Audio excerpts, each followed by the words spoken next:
seen, we had the banner tow up in the air with our message to all essential workers saying thank you very much and thank you to everyone for all they've done during the pandemic, Mark. A real shout out and a thank you to everybody that has helped us get better and to move through this pandemic. Something that's really taxed our community. Yeah. And so in the absence of an air show, this is our way of saying thanks. The banner, thank you all essential workers, was our kind of shout out to those women and men of all ages and all occupations really that have helped us to get to where we are today. And what a beautiful day to have this, Andrew. So we have about 5 minutes until our first official act, which is the Hercules. Yes. Can't wait till the Hercules. But to be able to start this show, we have to do something, I think that's very customary here, Mark, and that is to play our national anthem. Absolutely. And I believe we have our national anthem ready to go as, if you can stand at home or wherever you are, this is our national anthem.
Canada, as we are just getting ready for our first act. We actually already know that the Hercules is in our airspace, but it's not over St. Thomas yet as we wait for them to show up. We're going to quickly go through some messages here, and we're going to, we've had some dignitaries be able to say thank you to all of us and to our essential workers for their work. So here is a message from our MP, Karen Vecchio, who has given us a few words for Airfest Salute 2020.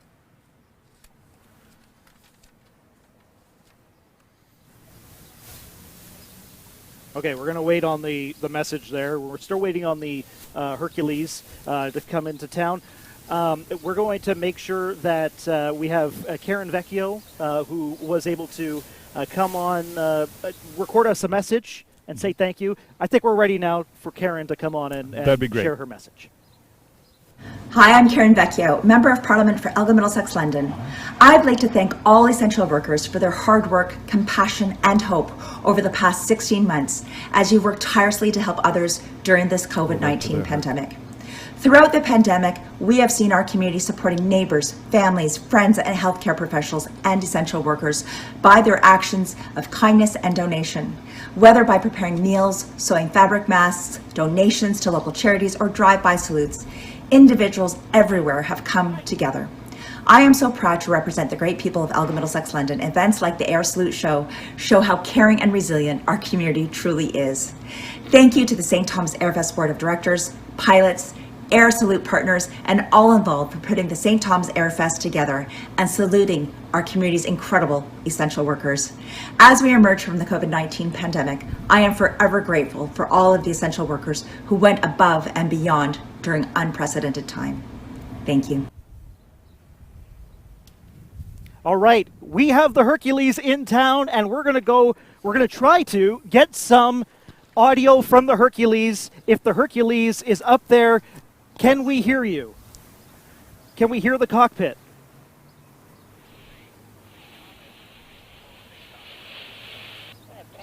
And here comes the Hercules over St. Thomas. There it is, the mighty C-130 Hercules.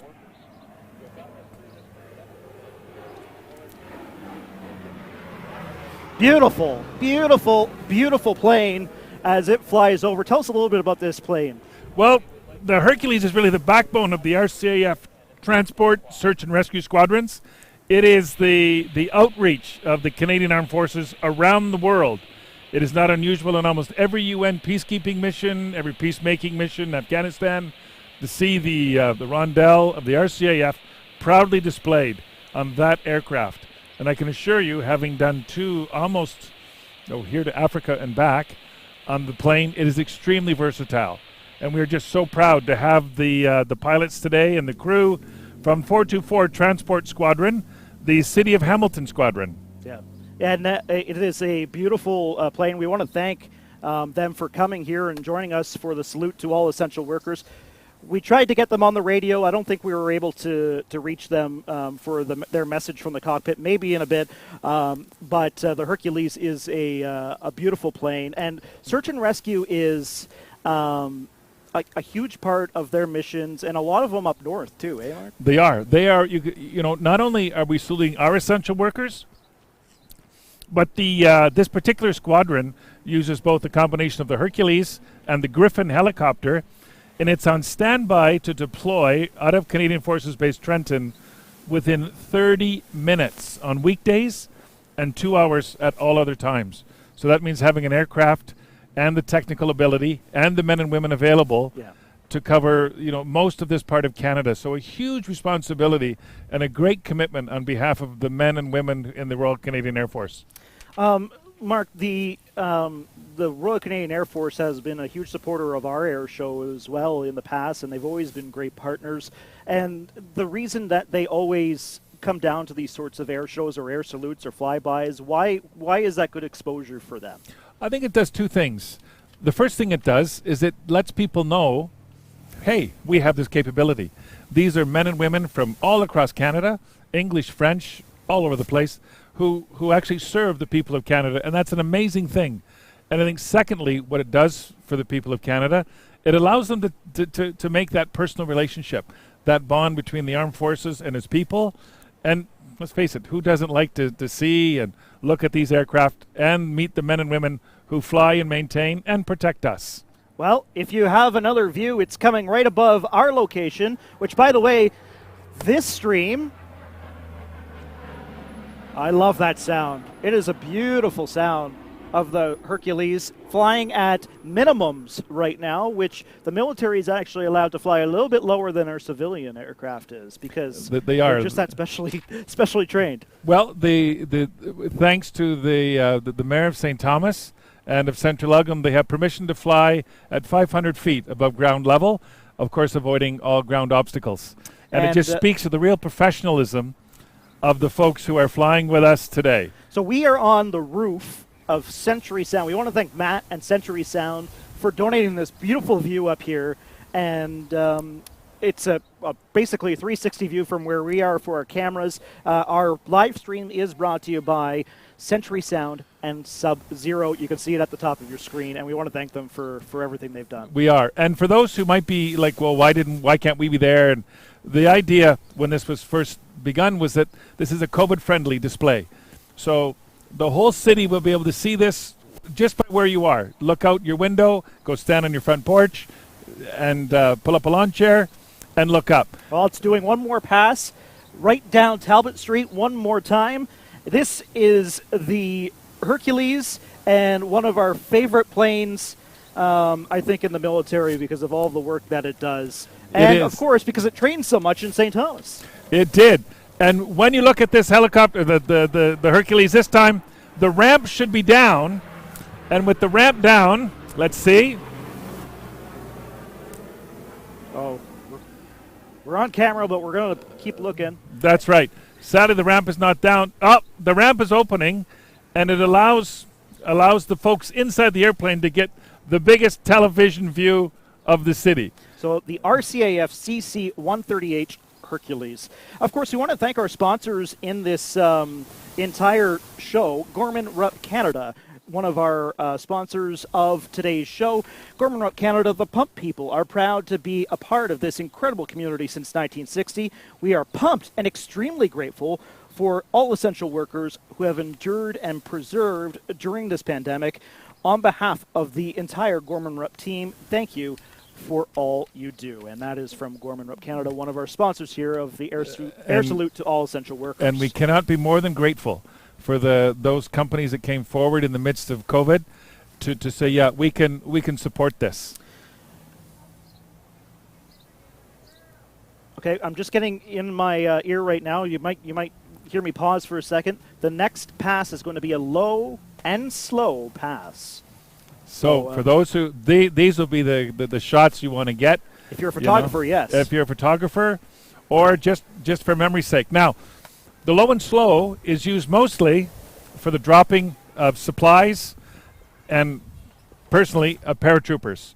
The aircraft will hold 60 paratroopers in the back seat, the back of the aircraft, and they are able to slow down the aircraft enough to adjust the opening shock of the parachute. It's actually quite impressive to be part of it. Yeah, and you've done some jumping yourself, Mark. Yes. Out of one of these guys? Or? Actually, yep, out of these in a few countries of the world and in many parts of Canada. So it's kind of an emotional thing to see the aircraft and know that you don't have to jump out of it. So we're really quite proud of the men and women who fly them and of the squadron out of Trenton. You know, it is great that they could be here with us today. Of course, we have so many more acts, so do stay tuned, but our Hercules is the first one. We do have our Harvard 4 ship coming up next as well, and we'll stay tuned for that. Do have a few other things to get through, but we're going to see if the Hercules is going to be coming by one more time. I believe he's to our south. No, he's actually to our east, and he's going to be doing one more slow pass of Talbot Street because he's the Hercules and he can do it. And you know what? that's what he's here to do. And so we're so proud that he's here to do it with us today. So I'm being told, Mark, if you want to guide people through it, this low and slow pass is like one of their search and rescue passes, which they need to really be able to drive down the speed as much as possible. How can such a massive plane be able to go so slow and still be able to carry, I guess, up in the air and not drop straight down? Excellent question, because when it was designed, that was one of the characteristics that Lockheed had to put into it. The ability for the wings to provide enough lift, even at slow speed. It is an extremely heavy aircraft and very, very versatile. You notice that he's turned on his landing lights. There they are, the two lights of the Hercules. And so he'll be throttling back and adjusting his flaps. And I'm sure on this is the pass that we'll have with the ramp open and exposed. It just amazes everybody that sees this and how they are able to do that. And the aircraft is old. They first came into service in the 50s, and Canada has used them continually, upgrading their fleet, and so provide the backbone of the heavy lift for the Royal Canadian Air Force.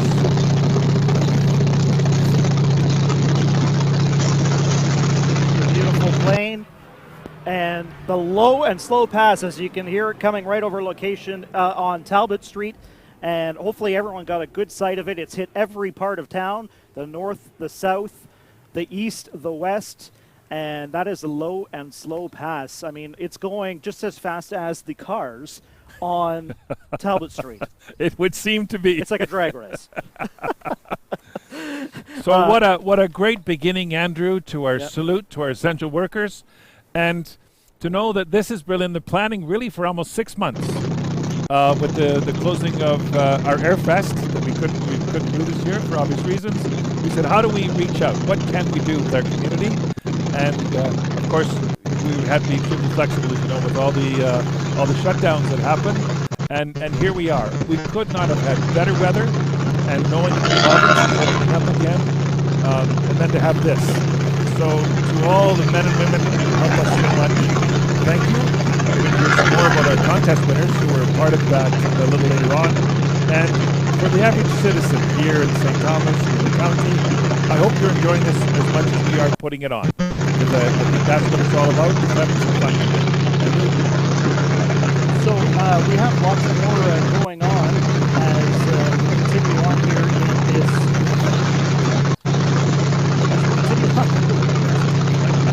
It's the behind-the-scenes crew that are here. They're doing a lot of work, by the way. And thank you to Dave and Mike and the team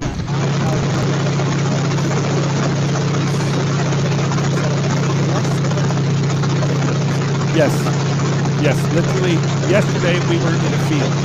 And so folks at Send Sound stepped forward and said, hey, I think we can help you out with this. So now we can reveal their secret location.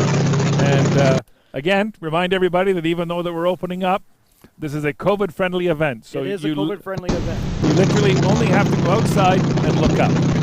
So we are going to go to our next dignitary, Joe Preston, the mayor of St. Thomas. We'll listen to him and his message to our assembly. Here is Mayor Joe Preston.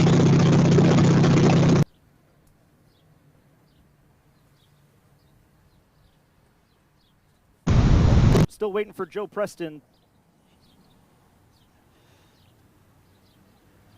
All right, we don't have Joe Preston yet, so we'll wait on that one. Live TV, I love it. So the next planes are Hercules. Well, Hercules is still, for us here, the Hercules is still overhead in another slow pass. Literally right overhead.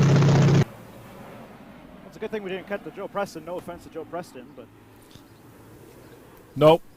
It is a wonderful thing knowing that the men and women in the aircraft today, and it has a crew of 4, are giving up their weekend to be here. And while they're flying for us here in St. Thomas, they are still on standby for search and rescue.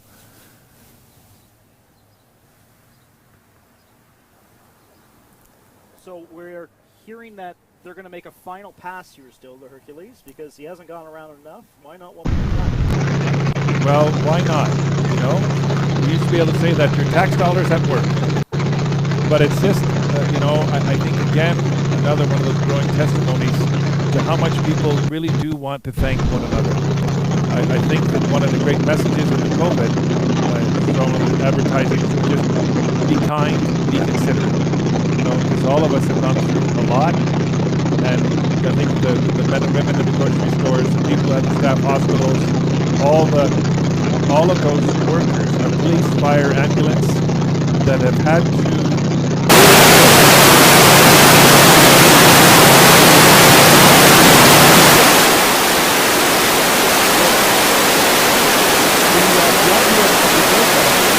essentially a series of fly pasts.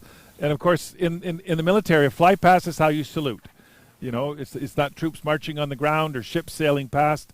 So these aircraft are, in fact, each one, civilian and military, vintage and modern, will form a salute. And I think that's probably the highest compliment that we can pay those who have served us over this last, now almost a year and a half. And here we have one more pass. Last time it was the last pass, but we'll see if this that could have been the penultimate. Then here we are. Once again, the CC-130 Hercules H model from 424 Squadron at Trenton. Seeing some people on the sidewalk with their baby in their stroller watching the plane. That's what it's all about here, is the families, the essential workers. We thank them all for what they have done. And this salute is exclusively for you, the essential worker, not just the essential workers, but everybody in St. Thomas that has gone above and beyond here in St. Thomas and Elgin County. We want to say everybody in Elgin County. This is a Elgin County-wide air show. So I believe the Hercules is going to be leaving now.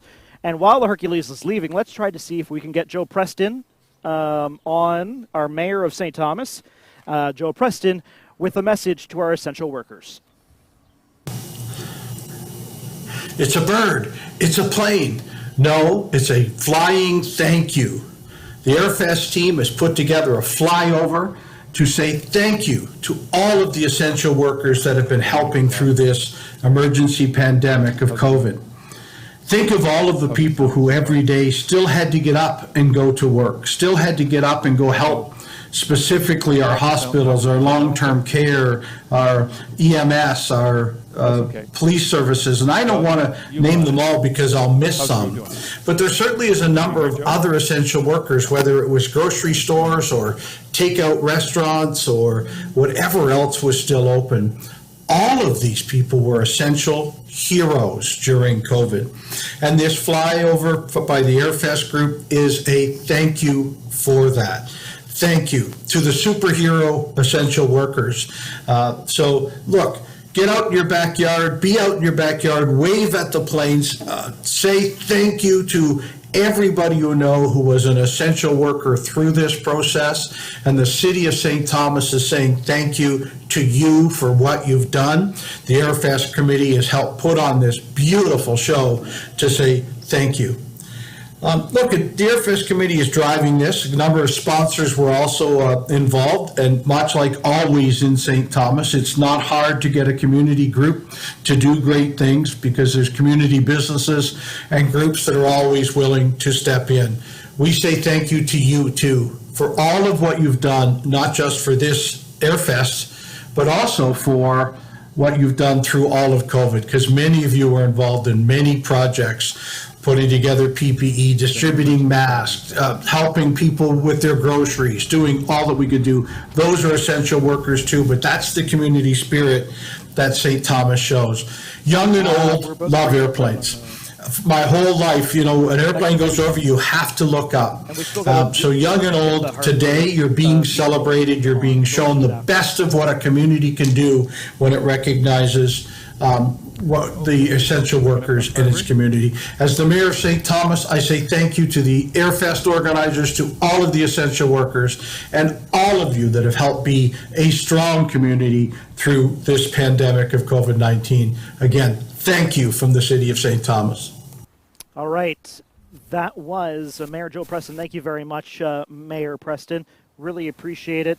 And he has done so much as well during this pandemic. All of our dignitaries have. By the way, we did get a special message from MPP Jeff Urich as well. Let's look a little bit at our Harvards from the plane. They are coming into town right now. And let's see if we can get a cockpit view of them right now. Okay, I've been told that we do not have the Harvards, but they are coming into town. They are a pretty cool plane. An amazing aircraft. You know, the Harvard, if you had sat here as early as 1939, you would have seen the Harvards overhead, an American-built aircraft that filled a real need in the British Commonwealth Air Training Plan. If you can imagine in those days, we had an airport at St. Thomas, newly rebuilt, Elmer, Tilsonburg, and Fingal, with the largest school for ground personnel at the psychiatric hospital, at the technical training school. And now they are overhead, the 4 aircraft representing the contribution of the Harvard Aircraft Association. We are so glad to have them here today, and listen to that distinctive radial engine. Yeah, it's unique. I was going to ask you about that sound. It's just, you know, it's a Harvard from so far away. You know it's a Harvard. And because they're overhead, I'm going to put on my RCAF yellow hat, same color as all of our training aircraft are painted. And the Harvard, the color is actually probably known as Harvard yellow. And the aircraft was used by the Canadian Air Force well into the 60s. You would have seen these all across Canada, and now are extremely popular for men and women who buy them, restore them with great love and care, and now fly them at events like this. It's always a great thing to see when people can bring these planes back to life, and it gives us a real sense of accomplishment and shows their appreciation for what they're doing.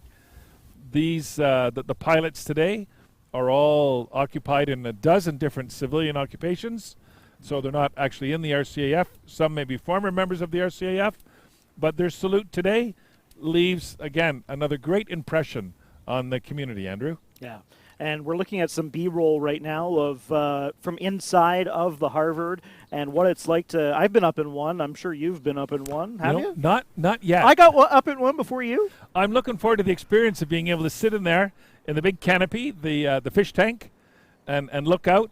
It's an amazing piece of technology, and you know we sometimes forget the effort that of the 20,000 of these aircraft, Andrew, that were built. starting in 1938 to 1954. That's when they were built, used by the RCAF for much longer than that. 3,370 of them were actually built here in Canada. Yeah. Under license. So it's a real testimony to not having the ability to do this and to spool it all up in the very late 30s and early 40s as Canada was in a very desperate moment. So, you know, the nice thing about the picture you're seeing now, it shows the smoke trail. So the engine's not actually on fire. That's diesel fuel. Diesel being misted and then sent through. So you get a wonderful view of the aircraft and the people in it. It's amazing yellow color. Now, yellow color, because it was used as... I'm now hearing we also have live footage that we're showing in Andrea's in the back of the cockpit right now. We have cut to live footage of the Harvard. Amazing. There it is. There it is. Amazing. Look at that. That is live over St. Thomas right now. And here they come over Talbot Street over our location here at Century Sound. By the way, this live stream is brought to you by Sub-Zero and Century Sound. And thank you to them. And thank you to Railway City Brewery for this amazing tent. As they fly here over Talbot Street, the Harvards. And of course, the whole idea of formation flying for these pilots, this is an advanced stage of their flying and training. It goes back to a time early in aviation and the First World War, where you were commanding aircraft in the sky. It was all about signals. There it is, inside the cockpit. What an amazing view. And Andrew, what amazing technology. Yes, in 2021, we were able to get a live shot of inside the cockpit on a live stream on YouTube. And here we are, after having been cooped up and, you know, not being able to sort of see and touch one another and be in community. We're watching the freest of expressions right now. This is one of the beautiful things of being able to live here is this act of, I guess, thankfulness and this act of remembrance as well for those who we have lost in the pandemic. But I think those that have worked so hard, the nurses, the PSWs, but not even that, the grocery store workers, those stores that have stayed open the entire time, the local business owners. Talbot Street wouldn't be as busy as it is right now if the local businesses weren't able to fight through the pandemic. Yep. And I suppose we need to really do a special shout out as well to the business owners who did everything in their power to make it work, whether it was putting patios out front where they never had one, offering takeout where it was never available, online, to sort of have to do this all together on the fly. And again, here we go back to that amazing live view from the Harvards. So this is the final approach that they are coming in for right now. The 4-ship Harvards. Initially, we were just going to have 3 of them, and now we got 4. They are amazing, out of Tillsonburg. And we do have some essential workers that actually won a contest on our website that have won a free ride on the Harvards as well at a future date. And we want to congratulate them for winning that. As we have the 4-ship Harvards coming over St. Thomas one last time for one last pass. And it is an amazing thing to watch, to know that this technology goes back, to the mid-30s when they were designed. And now here they are flowing by some amazing people who really just want for us today. And there the smoke is on, and one more pass for their salute. Just let you watch that as they go overhead. And that distinctive growl of the radial engine. I mean, it's when you're up in the plane, I've been up in one, and the sound is just so loud up there. Even with the headphones on, it's you're yelling at yourself. Absolutely. And beautiful photos. And thank you to Andrea, who's in the backseat of one of these Harvards, for giving us these live shots. Thank you very much. And to know the great skill it takes to do this. This represents, for pilots, an incredible level of achievement that they can fly so close and maintain such high degrees of safety that we're really fortunate to be able to be this close to actually watch them do it. So for their effort in coming here today, we want to salute and thank all of them, and know that for those who won the Essential Workers Contest, you will be in one as soon as we can possibly get you in. Okay, we have a little bit of time till our next act, so let's get through a few things we weren't able to get through at the start, which, by the way, we've had our dignitaries say thank you, and we want to thank them for their video messages. I want to bring up some of our essential workers through this live broadcast as well, and one of them is Erin Gardner. If I think we have her photo, if we can get her photo up there, and it's Erin Gardner has done so much in our community. We're only going to highlight a few that were nominated in our live contest. But let me just quickly talk a little bit about Erin Gardner. She has done a lot of work, and she is a worker at Metro, Fresh Food and Deli, and she was nominated by Cody Hunt. Cody said about her, she's the most hardworking young lady. She does the best she can for everyone, even without being asked. She's loving and caring. She never says no to any job that's handed to her, and she always shows up for her shifts. We're going to get one more flyby from the west now of the Harvards, because I think we're waiting for another our next act to show up in the airspace. So the Harvards are giving us one more pass by here.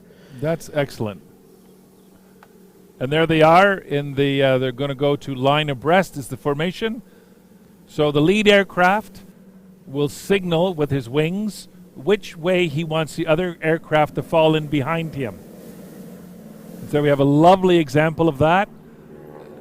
And the real talent and airmanship it takes to be able to do that is really, really incredible, and a testament to their flying abilities. The yellow. Can you describe a little bit about the yellow? Yeah, it's actually a very practical thing. Unfortunately, students being students, from time to time there's an awkward landing, or they have to, or the plane leaves controlled flight, and it's just easier to find, particularly in Canada where you have, dense forests and snow the other half of the year. And remembering that a lot of our Commonwealth Air Training Plan bases were in really remote parts of Canada. So it actually aided in search and rescue. The yellow is carried on today, of course, in all of our training aircraft and in the search and rescue colors that are still worn today as livery on our aircraft and our helicopters. So that's where that comes from. They are now heading from the east, and they're going to head back south now. Heading off towards making one more, maybe towards Port Stanley. Scare the beachgoers? Mackie Fries.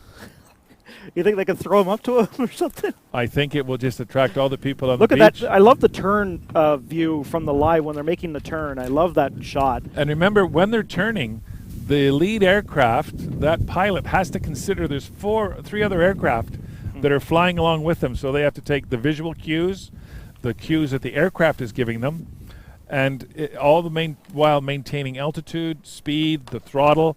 It's not an easy thing to do at all, and represents really the height of airmanship for them to be here and doing this for us today. It's really a testimony to their skills. It is a beautiful aircraft that they come in totally different paint schemes as well. I've seen different ones painted different ways.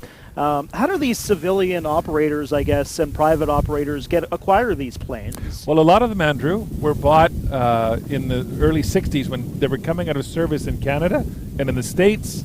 The Americans, of course, have a version they often will call the Texan.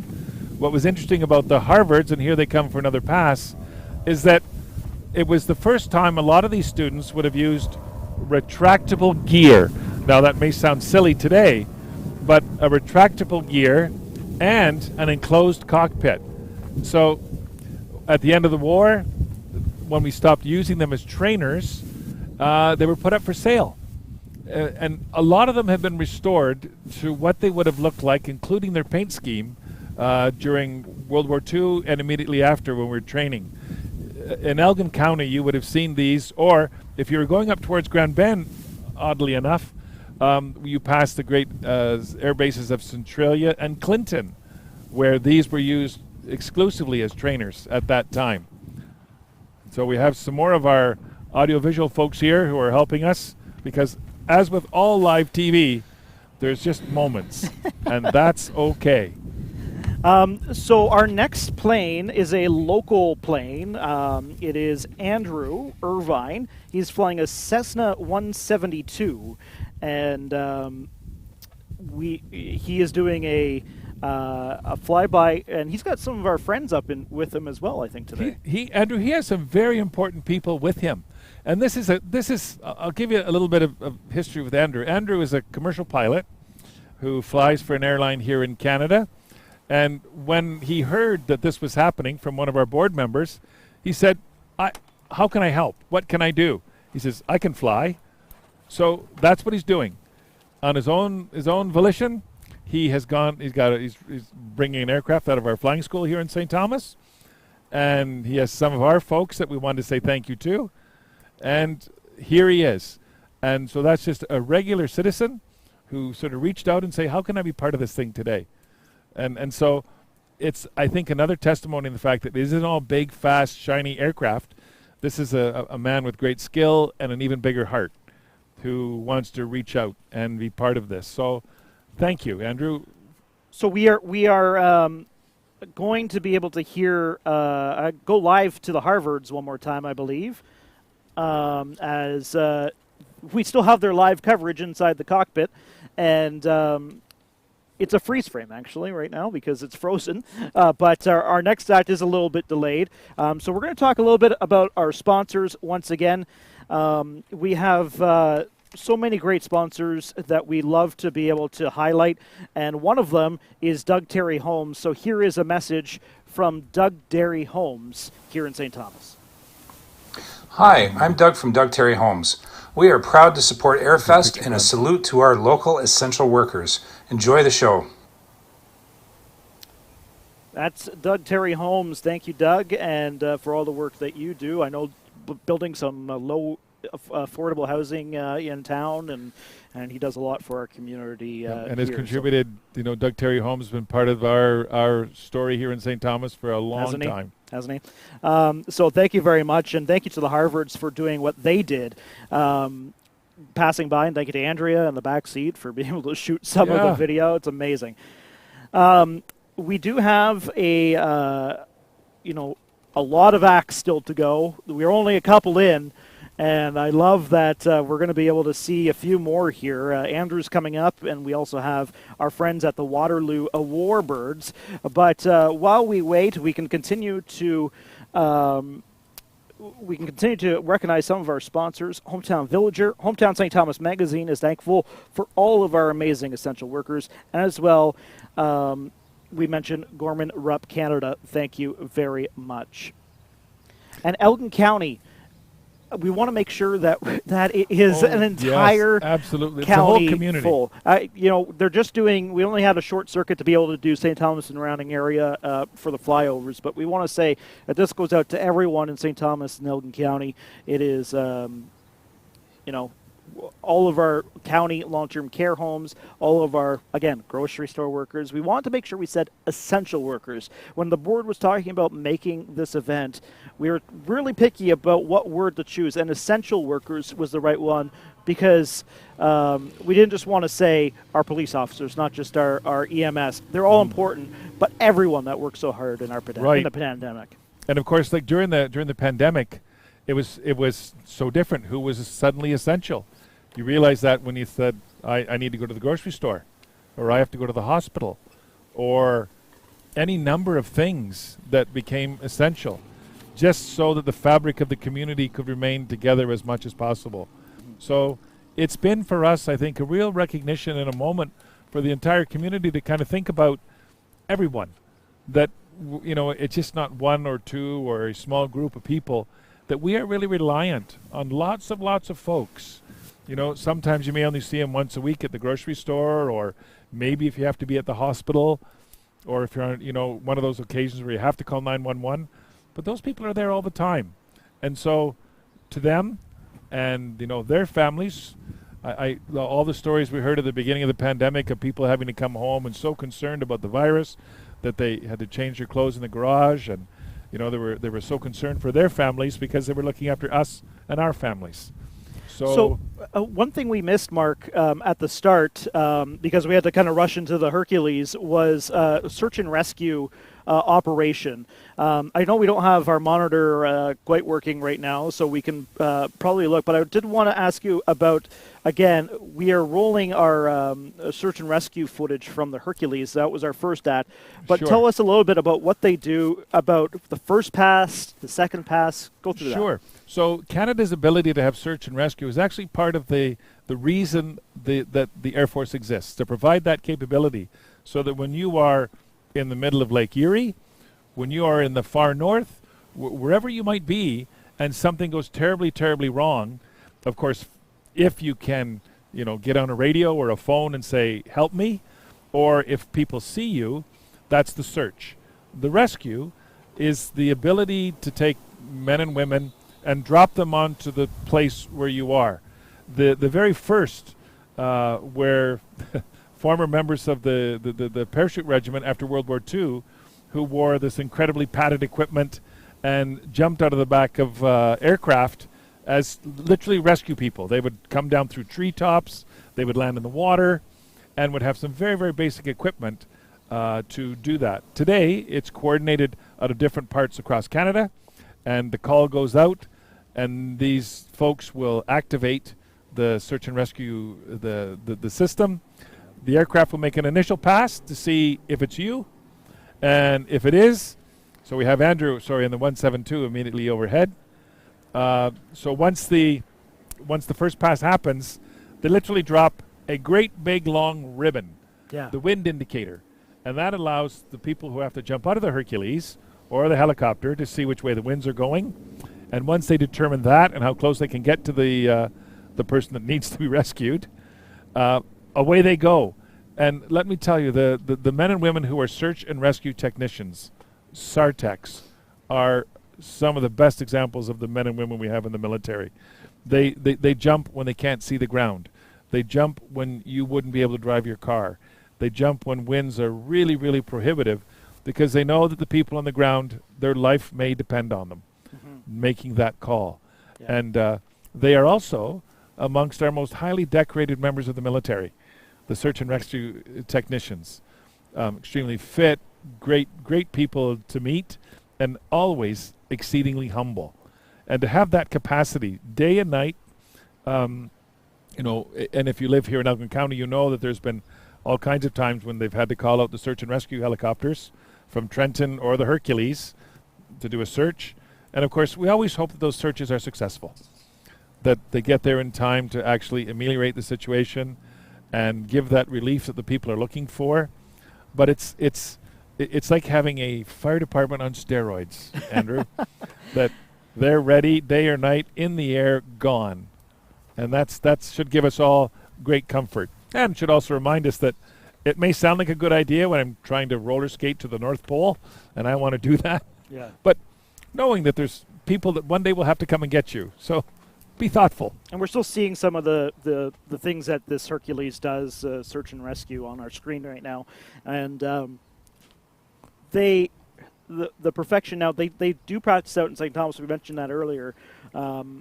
They'll do the same thing, the exact same sort of practice that you were just talking about, dropping the ribbon. They'll make one pass. You always see them circling around in St. Thomas, and that's exactly what they're training for. Yes, and of course the circling airplane is more than just watching the ribbon. It's giving hope to the person that needs to be rescued. It's telling them on the ground that, okay, we found you. We got the helicopter now, too, the Griffin that we're seeing on the screen. Yeah, now the Griffin is an amazing aircraft, literally bought off the shelf. I'm hoping the one you're seeing is bright yellow. And if it is, that's, again, like the Harvards, it's a color you want to be seen. Yeah. And on it, it's got an amazing winch. So you can imagine, in high seas, there's been actually some of our early Cross of Valor winners. The highest award Canada can give outside the Victoria Cross was won by men being lowered down onto sinking ships on that little cable, little steel cable. So literally risking their lives to help and support people they don't know. So, Andrew, from the 172 that's above us right now, it's not as big as the other ones, but it's a local pilot, and he wanted to be a part of this. And we mentioned we had some friends up in there as well, and he's making some passes of town. So if you see a small Cessna, that is what's going through town. A little bit more about these planes. They're all over town. They are. When you're in St. Thomas. And you see them because we're fortunate enough to have our own airfield here. But if you see an aircraft today, like the Cessna, our airspace is closed, except for the aircraft we have coming in. There's a NOTAM, a notice to airmen, to say, hey, we got this thing going on, so we can stay away. But this Cessna originally comes about, first flown in 1955. And to give you a sense of how popular the aircraft is, they've now produced more than 44,000 examples of this aircraft. So it's extremely forgiving, it's affordable, it's good on fuel, and it's like a little four-seater sports car.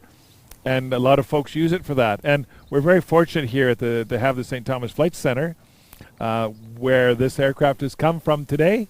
We're going to see more of those planes a bit later on as well. That's right, Andrew. When we're doing when Copa, the Pilots Association, are doing their salute at the very end this afternoon, we'll see these aircraft in formation.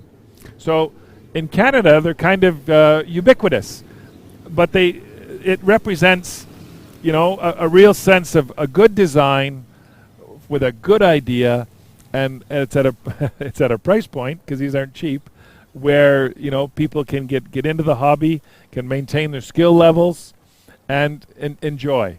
And of course, without the whole idea of aviation in Canada, that's one of the things that helped map our country and make us the country that we are today. Well, the Cessna is giving us one more pass, and I want to thank Andrew, who literally volunteered. I want to be part of this today, which speaks of this community spirit, I think, that we have here in St. Thomas. Thanks, Andrew. Thanks for being here today for us. All right. Another one of our sponsors here today is MyFM, and we have a special message from the general manager at MyFM, Samantha Wakefield. So here is a message from MyFM St. Thomas. Hey everyone, it's Samantha Wakefield, General Manager of 94.1 MyFM here in St. Thomas. We're super proud to be a sponsor of this year's Airfest, our flyover for essential workers. To our essential workers, thank you for everything. Going through the pandemic over the last year and a half, we literally wouldn't be where we are without you. We thank you for your sacrifices and hope you enjoy today's flyover. Okay, thank you very much, Samantha, for that. We appreciate it. And thank you to MyFM for their help in trying to promote this event throughout the entire pandemic and all of the delays that we had. Obviously, we did delay this event twice actually, even because of the stay-at-home order. And, we wanted to make sure that was our own salute to the essential workers, because if there's a stay-at-home order, the essential workers are hard at work, and they wouldn't have had as much of a chance to enjoy the show. So we wanted to make sure things are opened back up a little bit to be able for them to enjoy this here on a weekend. Absolutely, Andrew. And I think part of the salute would not be to endanger anybody. And I know there was some folks who were kind of keen to say, where should I stand? Where should I be to have this? And we didn't tell anybody, even our secret broadcast location, because we don't want people to gather. And, I know they can in certain groups now, and that's great, but we didn't want to be adding to a problem that was already big enough in the community.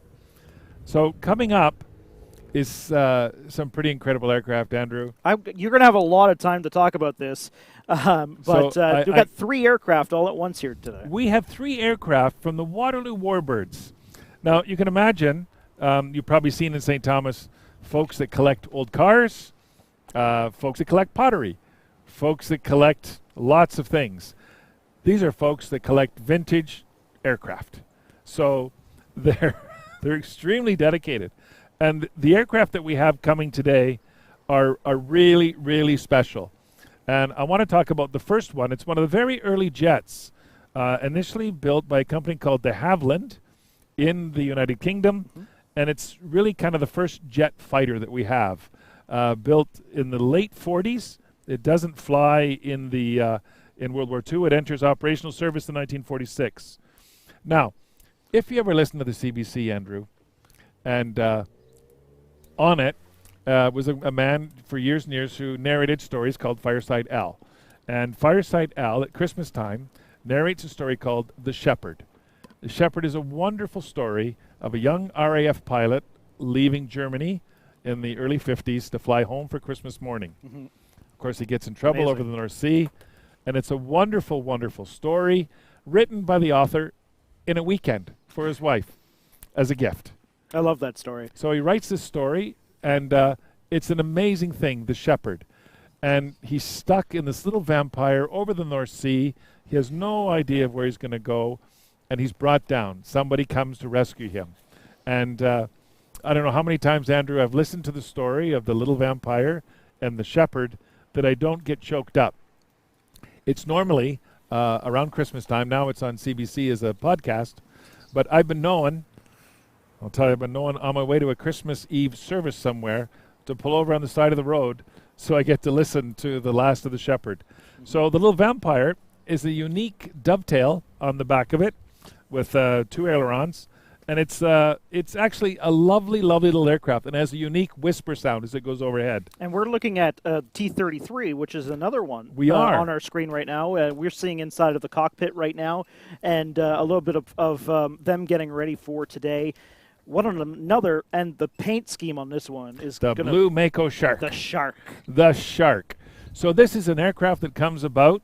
And we're inside the cockpit right now, which is even cooler. Oh, great. So this is really, really early jet technology, Andrew. 1948, this comes out. And they're built in Canadair. Montreal builds, just about 700 of them for use in the Royal Canadian Air Force. And they were all weather and extremely versatile. And you see them still flying. They're a lovely, lovely jet to watch. And you can imagine the pilots who went from the Harvard that you've seen earlier this afternoon into a jet, the T-33, a pressurized cabin, a sports car of all sports cars, and really popular. And at air shows are lovely because they can turn on a dime. And this one from the Waterloo Warbirds is the Shark. And they're about 3 minutes out right now, and there's one more joining them. Yeah. So as part of the deal, something we would never see over St. Thomas, it's called an Aero L-29 Delphin. Now, why we wouldn't have seen it while it was in its service is it was built by the Czechoslovakian Air Force. So in the day, they were on one side of the line, and of course we were on the other. But it's a lovely aircraft. It was a training aircraft and a light attack aircraft. It first flew in 1959, introduced into service in 1961. The aircraft that we have today is one of those models. And so you can imagine, not only is this aircraft old, but the parts have to come from a long ways away. And of course, they're kept in the most immaculate of conditions, both for safety and for the investment that they are. And so we're really seeing the first 20 years of jet technology. We have the little Vampire, which has, for those who are airplane fanatics, it has a wooden spar, which means the main frame that holds the 2 wings together is wood. And the front of the aircraft, they say, was actually taken from a Mosquito, the plane that was all not fiberglass, plywood. Amazing. So then we have, coming after that, the Shooting Star, the T-33, also built in Canada, and then the Delphin. This will be the first time that these 3 aircraft have flown in an air show together. And so we have them, the Vampire was here earlier, and I think at our last show, Andrew, it flew with a Spitfire. So that was a fantastic... That was retro in itself, a lot of history to passing of the torch. Yeah, you had the best of the propeller-driven aircraft and the little Vampire that was passing it on to. If you are just joining us, we do want to say welcome, in case you didn't get the welcome at the start. I'm Andrew Buttigieg. Mark Sargent. And we are both part of the St. Thomas Airfest Board of Directors, also known as Great Lakes International Air Show, from the past as well. And this is our Airfest salute to all essential workers. I know we have right now about 500 people watching on our live stream, and it's growing. And so if you do have the link, share it. And we'd love to have more people on joining in, because we still have lots more to go here today. Oh, we do. And really unique things, especially when you consider, Andrew, that air shows have been pretty well shut down for over a year. And this is as close as we could get to one. So we're kind of making, we're pushing the envelope here, making a little bit of history. and so that's not a bad thing. And for those who are watching us today, know that it's live TV. So I have to admit, it's your favorite thing, isn't it? It's my favorite thing. There's no sensor. Then there's no monitor even to look at. I point at the monitor, but it just says no signal. It's technical difficulties. It's a technical thing. But we're about 1 minute out on the 3 jets that we were just talking about previously. Mark's getting out his binoculars right now, the trusty binoculars. I know you have other props here. I'm going to make you aware of them later on today. I know that. But they are coming in from the east. They'll be doing the same route as the other planes have been doing. It is the Mako Shark, the T-33, that is the T-33, the L-29, and the Vampire. Yeah, so Andrew, a really unique collection of aircraft. And by now, if you've got your cameras out, this will be a real shot to get. And you'll get a few passes of it, too, which is even better. Yeah. Our sponsors, of course, we don't want to mention Century Sound and Sub-Zero. They're at the top of our screen. And that's the roof that we're on here today for our beautiful view of today's show. Could not have had a better view for the secret location, the secret broadcast location. And again, I apologize to folks who, well, why didn't you tell us the routing? Well, that would just encourage folks to gather. And every plane has different turns too, yes. and they're going to take different routes. We can't tell everybody exactly where they're going to go because there are different routes depending on how quickly they can turn. Yes. So we're fortunate enough to have one good weather. Yeah. And the Amazing. airspace, and a day when folks, I think, literally just want to get out and do something. So, all that pent-up energy, I hope today that you and your family and the people you love and care for can actually get out and enjoy it. Mm-hmm. I must say my garden, Andrew, has never looked better. Being in that's, pour a lot of it into it. So we're being told there's a bit of a delay on the Vampire, but they are 1 minute out. They're coming from their holding area, which is out east of St. Thomas, and then they basically hold there and they fly into town. And so that is how that works. In case anyone's wondering, they got to wait for the queue. We do want to talk about another essential worker, Jason Pollard. Jason is one of our essential workers that was nominated. He's from Hyde Brothers Farm Equipment and South Huron Fire Department. So here's Jason, a photo of him. A tractor mechanic and volunteer firefighter. 2 things at once. He was nominated by Annie McBride. Annie says he's a dedicated firefighter and tractor mechanic who will do anything to help anyone in need. Will give away his last $5 to someone in need because he's that kind of guy. And knowing that he's both a tractor mechanic and a volunteer firefighter speaks volumes. And there you go. I mean, that's just. And remember, folks, there were lots and lots of people that were nominated. And I think one of besides organizing this and working with all the COVID restrictions, was trying to get, who do we pick? There was some incredible men and women that were nominated. And so, it was difficult to kind of whittle it down. Oh, my goodness. But the technical folks have just delivered Is this Sub-Zero? Sub-Zero. Sub-Zero? So this is where I eat it. How many do we need? And spill it on we're myself. trying. It's a taste test for today. Is there straws? Oh my goodness! Look at these The, straws. I can do nothing but thank the folks who actually came up with the idea of doing this. And I'm sorry if you have to watch this. This is. Well, come down to Sub-Zero and get some yourself. Yeah, of course you can come down to Sub-Zero. We just had them deliver. I think it's. We'll keep that at the front here. Yeah, and I'm sorry, folks. So we're at the 2:00 mark. Yes. And we've just been really, really grateful, I think, for the weather today. This is one of those things where you could never have planned. And after the months and months we've gone through, of course, the weather is the last variable that we have no control over. Okay, this is a taste test here, Mark. Okay. Hold on. So Andrew's going for the Slurpee. Yeah, I'm going for this one here. Do you want this one? Oh, you have one of those. I'm sorry for those of you goodness. who don't have ice cream treats. That's staying right there. I'm sorry to everybody that you have to watch me drink this, but that is delicious. I'm thank you to Sub-Zero for bringing those up. Literally delivered right to our desk. Since we're literally right above them. Mm. Yeah, we were making too much noise up here probably, so I'm sure they're like, here, drink some Slurpees and you can have quiet down a little bit. Also, you'll notice on the bottom of the screen some of the sponsors that are scrolling through. We want to thank them for sponsoring here today. There is no way we could have done this with any of our sponsors because this is not a money-making event for us, and we had to spend money to make sure that some of these planes could get fueled up. And so sponsors is what make this happen. Yep. Community sponsors. And I think that's really important. Like this, for everything you're seeing here today, not all of this comes for free. And so, it generates $0. Yeah. We're at a traditional air show, of course, there's vendors and admission and all that. Yep. So we really broke the mold and said, look, let's do something that costs nothing to the people, to those folks. So it's like inviting everyone over to your house, and of course you don't have to be charged for that. You just come and enjoy. Well, I believe we have some time, so we're going to get a message from Ken at Domino's. Thanks, Ken.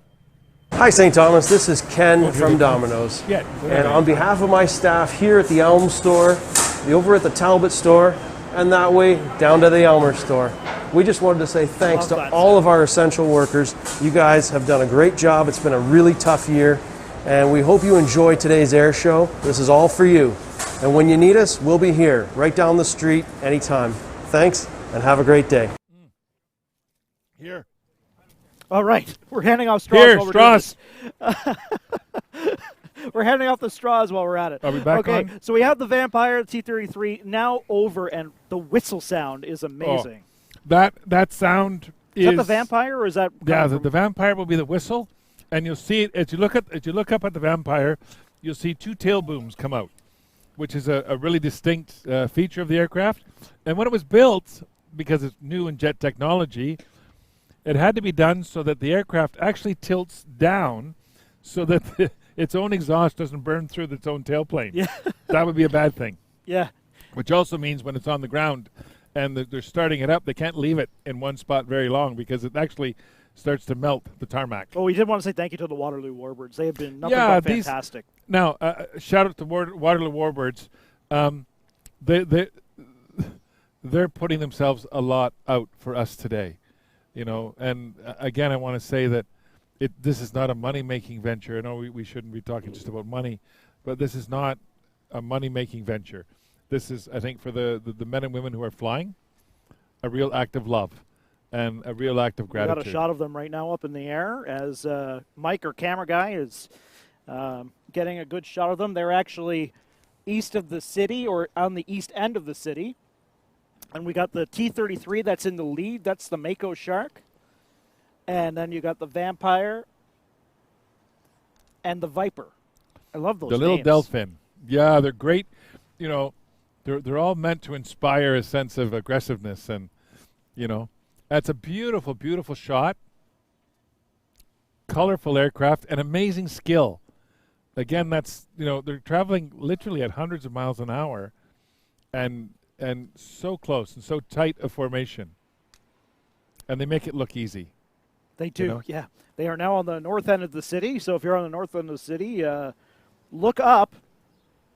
And that's the great thing about this event is that we were able to transform that every pass that comes through. We're basically touching every end of town.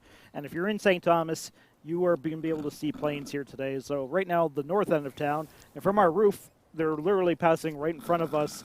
A few kilometers down the way. So our Waterloo Warbird friends, wow, you finished that already. Good for you. Good for you. Railway City Brewing, by the way, their patio's back open. They're one of our sponsors here today, and they provided us a tent. And Paul's on our board, and they have a lot of great new tastes that you can try on their patio. So Railway City Brewing, thank you for their support here today. Yeah, and again, one of many great community supporters of what we're trying to do today. Of all, I have to admit, Andrew, of all the things I've done in St. Thomas and been here for a while, being on a roof, describing this event on live TV without a monitor. I hope I said that again. So we can't see what you see. So it's good. It's all good. And of course, our 3-plane jets have moved, and they're on the west end of St. Thomas now. Heading towards the south. Might even get the beach buzzed down there. Why not? Might as Yeah. well. So they'd be down How by... fast would these planes be, Mark? They'd be about 160 knots, so just under probably 200 miles an hour. Wow. And I know I use miles. I don't know what that would be in kilometers, but it'd be a bigger number. So that's where they are. And again, just to remember, folks, that these are privately owned aircraft. You know, so a huge investment, not only for the pilots to refurbish them and restore them, but to maintain them. So the safety standards are just as high as the day they were bought. And that protects us and protects them in the air. And is a wonderful thing to see. So we're watching them as they go around the city, and it's What would these guys be like? Back at some history. What are they all from? Basically the same era, or they are. The little Vampire is the oldest.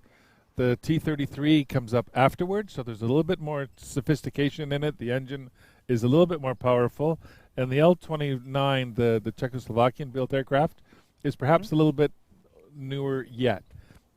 So it again, like cars, every couple of years they need a bit of an upgrade. But for the traditionally, the men that flew them. Oh, I hear a whistle. They're coming back over Here they our are. location. Here. These represent the transition, the Vampire, from something like a Spitfire or a Hurricane to a jet. So it must have seemed like an amazing transformation. The T-33 even faster again and more able. It's replaced later on by the Sabre. And the Czechoslovakian aircraft, the same idea. It's a third generation advanced trainer and, military trainer and light attack aircraft. So, yeah, they're old and they're graceful and they served well, and here they are today as part of our salute. Andrew? My apologies. I sneezed there for a minute. So yeah, the 3 planes, jets, I have been told are making their last pass here through, and I believe they're going to come right over our location here if they're going to make a wide enough turn, and they're going to come from the north down to the south. As Mark's got his trusty binoculars up there. Don't leave home without them. I've lost the aircraft. Oh, there we go. There they are. So you get a lovely, lovely view of the blue shark with the teeth and all on that blue TriStar, Canadian built. You see the little Vampire trailing behind on its left, and the Delphin. Amazing, amazing aircraft. And a really unique collection for here today. They've not ever performed in an air show anywhere here in North America, so for us this is a first today. And it's a first for many this year altogether, because there have been no air shows to go to. There have been nothing. There's been nothing, and this is our way to try and bring you something. We had to delay Airfest 2021 to Airfest 2022, but we said, how can we do something that's still going to bring some enjoyment to the city, and this is our way of bringing it to you, and we hope that you are enjoying it here so far. We're almost, I believe, halfway through.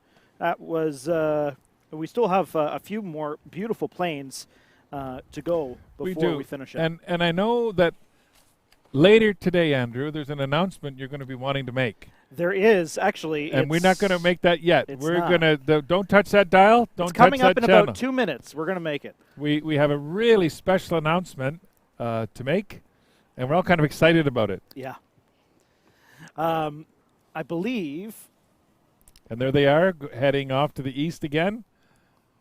We know that all the planes are going to be passing off to the west. That's the way they are exiting. They are now exiting the city, I've been told, so they're going to make this. Let's see if we get one more pass. Or they're going to head off to the north. All right. There they go. Mark's got his binoculars on.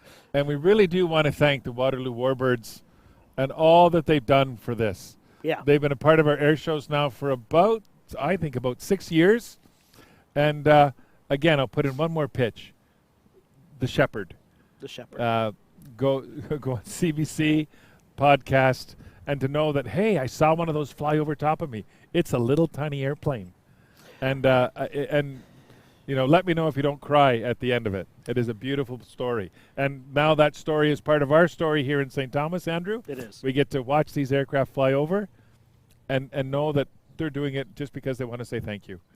All right. Remarkable people. Before we show you what our special announcement is, we're going to give you what the special announcement is. Are you ready, Andrew? I am so ready. As an encore, not today, but on Tuesday, Dave, you can go ahead and roll it.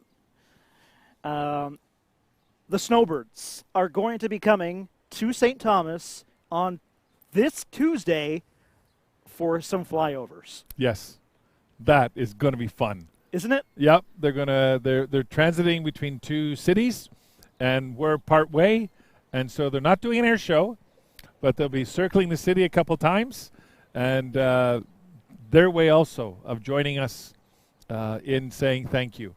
You'll remember, sadly, Jeez. a real Scared me there tragedy for a minute. where a member of the team was lost in Western Canada as they were doing an inspiration tour, Op Yeah. Inspiration. Yep. They're going across the country, and so we will be able to be still a part of that as they fly overhead. So it gives us the opportunity to remember a lost member recently who Yep. in the We've team's met. salute. Yes, we actually, Andrew and I had the chance to meet her. Twice. Once at our show here. Yes. She was actually the public affairs officer for the CFA team. And again at a conference we In had Las met her Vegas. at. Yes. Yes. So they will be here Yep. to, again, inspire and to lift up, literally lift you up, to look up. So we will have the time in just a few minutes. We'll be able to announce that. Oh, 10:30. Oh, even I have there been we go. told ETA, official from the public affairs officer of the Snowbirds, the ETA is about 10:30 on Tuesday. So 10:30 a.m., look up, and you will hear the Snowbirds as they come And from see them. Windsor here. Yes. Yeah, and you'll be able to see them. So that's, of course, they couldn't be with us today because they're literally at an air show in a place called Ypsilanti.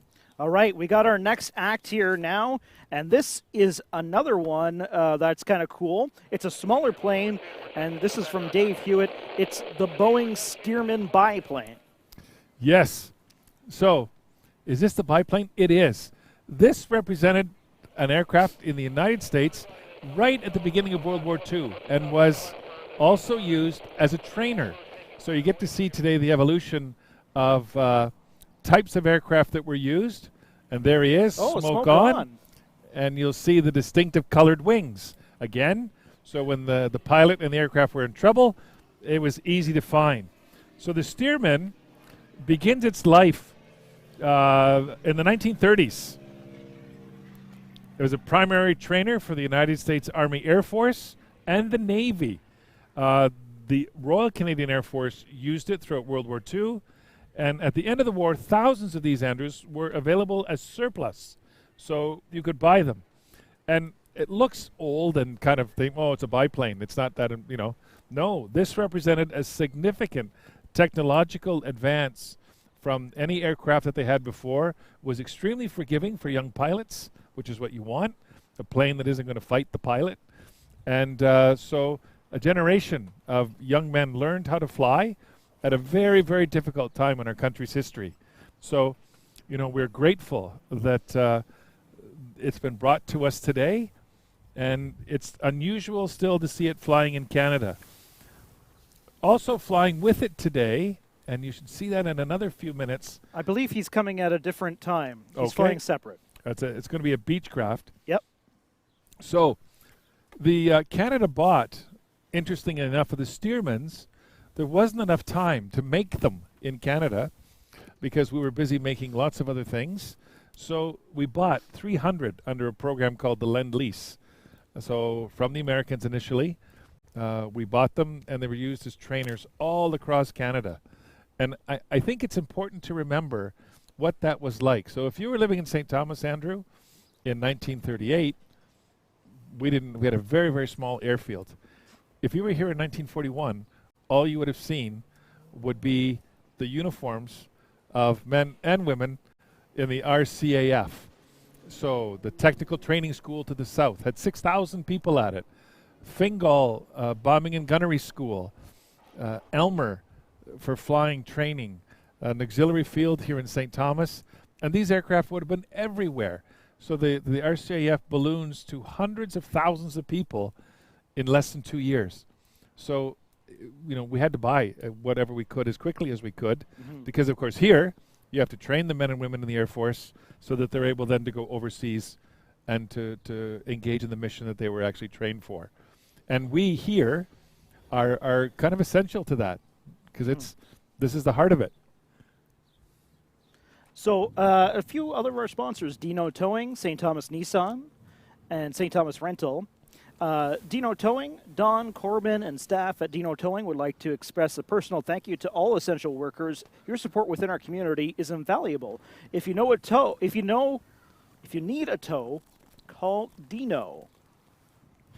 And, of course, St. Thomas Rental. From our family at St. Thomas Rental to yours, we thank you from the bottom of our hearts for working tirelessly for the sake of others. Your dedication and support of our families and community is a true act of selflessness.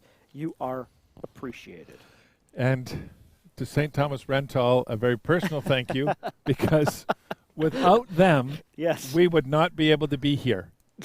You wouldn't have been able to climb up the ladder, for sure. I could make it up. It's going down. No. We had to get a lot of equipment up here, obviously, and so they were able to rent us some equipment to lift us up and get us up at our location. And so we want to thank St. Thomas Rental for all they have done. And I'm getting a lot of messages, by the way, of people that have tuned in and saying, great job, thank you for what the board has done. And I just wanted to pass those along because I can't get to all of them, but there are a lot of people that have signaled their thanks, basically, for what is going on here today. They're enjoying the Saturday entertainment. And I'm happy. I'm happy. Now there'll be another aircraft, Dave Hewitt, and we want a great friend of our shows and of the aviation world, who owns the Stearman and a couple other aircraft, but he's also going to be bringing a Beechcraft. Now, it's a Model 18 Beechcraft, also in Canada called the Expediter. And this aircraft was used, again, as a trainer and as a utility aircraft. And so utility aircraft means kind of like a station wagon. You can put lots of stuff in it, and you can take people, you can take VIPs, medical evacuations, all kinds of things. There's over 9,000 of these built. And this is a nice example of a Royal Canadian Air Force Expediter being used in a delivery, so it's painted as it would have been in service. And you'll notice as it flies overhead, it is shiny. It's brushed, polished aluminum, and it's a gorgeous, gorgeous airplane. This was the first sort of big business aircraft that there's the Stearman overhead once again with that distinctive radial engine sound. And we got two actually in the same airspace right now, because the Beechcraft is on the east end of St. Thomas currently, and he's going to be passing down Talbot Street currently. And here he comes, distinctive dual engine sound, and it is a lovely, lovely aircraft.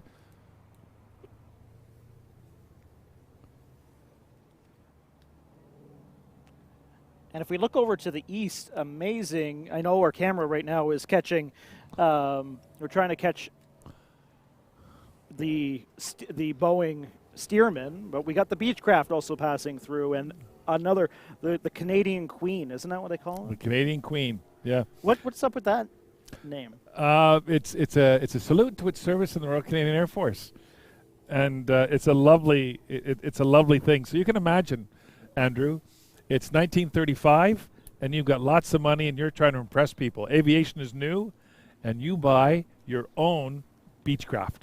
You own one of these. So this is the great business plane of its day. Yep. So you had lots of power and influence, and you can imagine taking people from Montreal to Toronto in a couple hours in your Beechcraft. So, and used throughout Canada after the war as well. Mail delivery, an ambulance, firefighting, everything. So it was kind of like, as well, a bit of a Volkswagen. You would find them everywhere. And you would have seen them over St. Thomas. There would have been one or two stationed at Fingal, the bombing and gunnery school, and for moving VIPs across the country, well up until the 50s.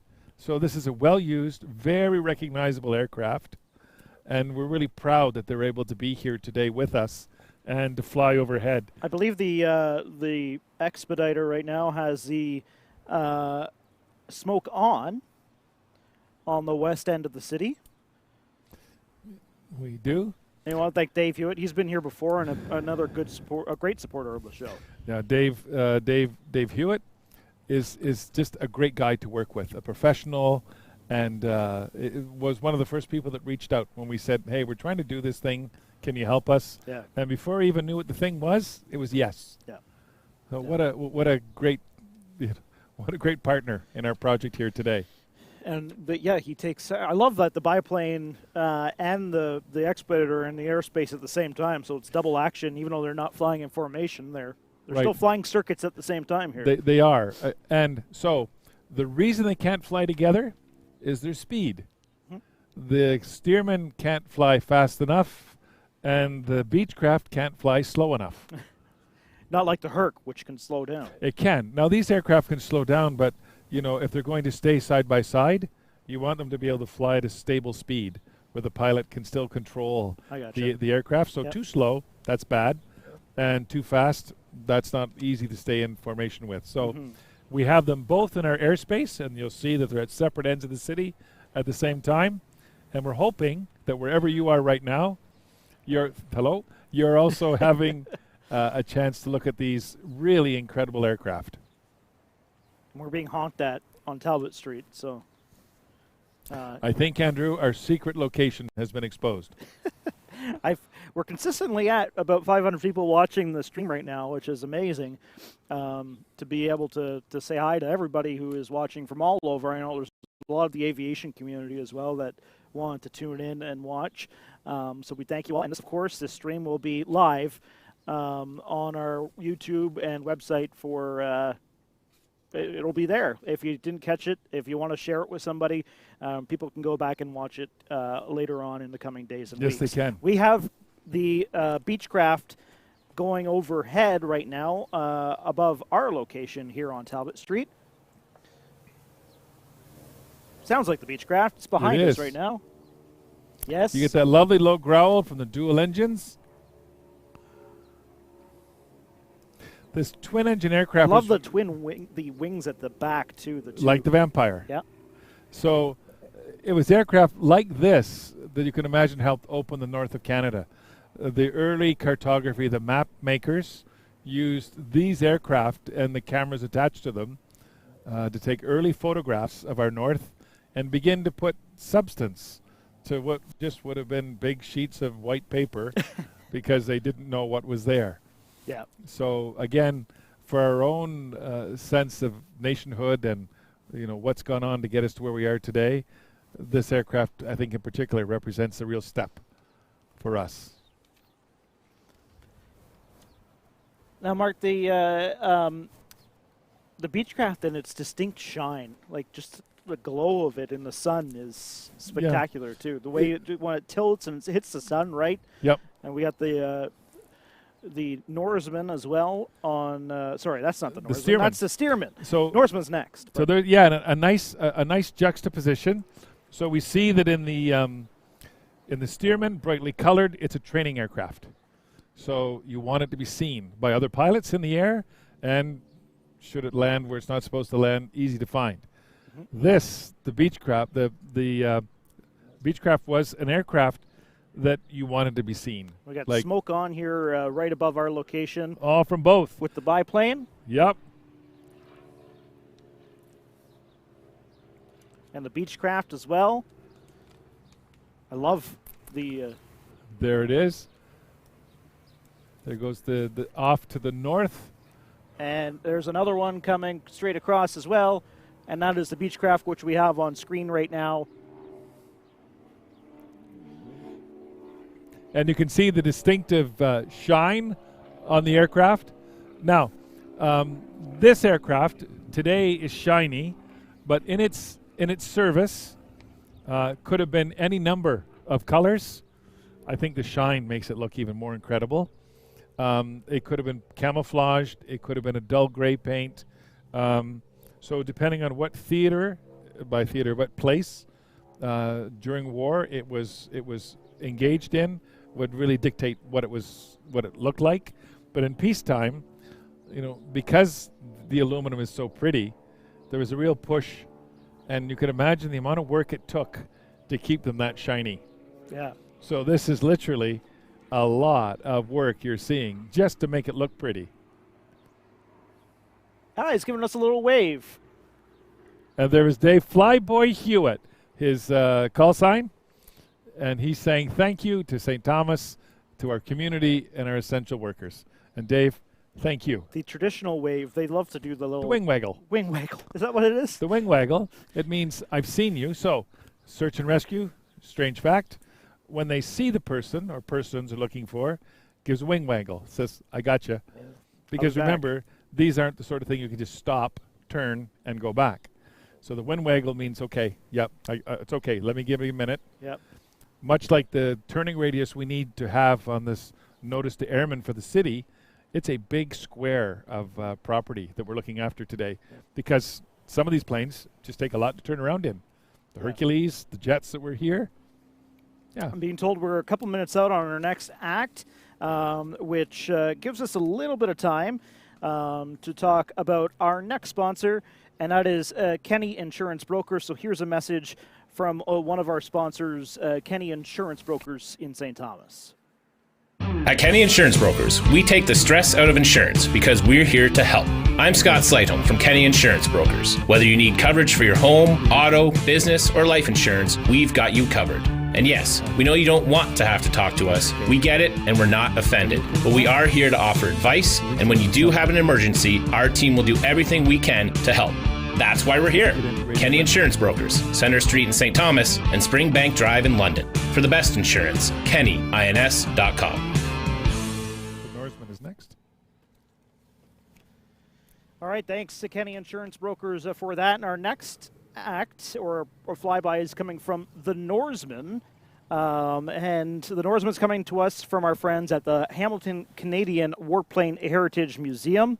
And they are also great friends of the show and do a lot of great things up in Hamilton as well with their location. They do. Co-located at the old RCAF Mount Hope, an RCAF station there. They have an incredible story as a museum. In Canada, we should be so proud of what they've been able to do at the Warplane Heritage Museum. They have a flying Lancaster, one of two in the world. Let me say that again. One of two, of which thousands were built, and it is the only one, the sole aircraft that people like you and I, Andrew, could say, I want to buy a seat in that aircraft and fly in it. The only other place where you can even see one flying is the United Kingdom. And the Warplane Heritage flew their Lancaster to the UK, I want to say 2016, 2018, for an air show where two Lancasters flew together. Mm-hmm. Now, so the Warplane Heritage Museum is really the depository in Canada of some of our most unique aircraft and holders of our story. The Norseman, the mighty Norseman, is named after not only the Vikings and the hardy men and people, but it was used all throughout Canada. This was the sound you would hear starting in 1935, produced for 25 years, has an amazing sound, an amazing engine. There it is. That might be the loudest one we've had, even next to the Hercules. Oh, it's much noisier than a Hercules. Single engine and extremely sturdy.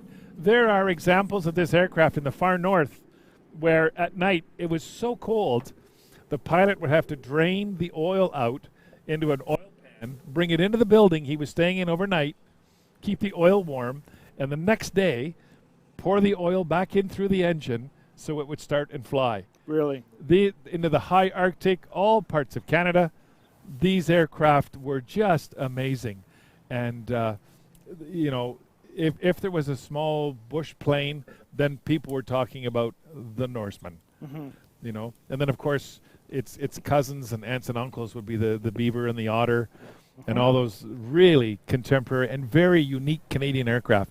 This is one of the big aircraft that really opened up the Canadian North. We want to give a shout out while we're waiting to Dan McLaren for his work that he has done helping out our show.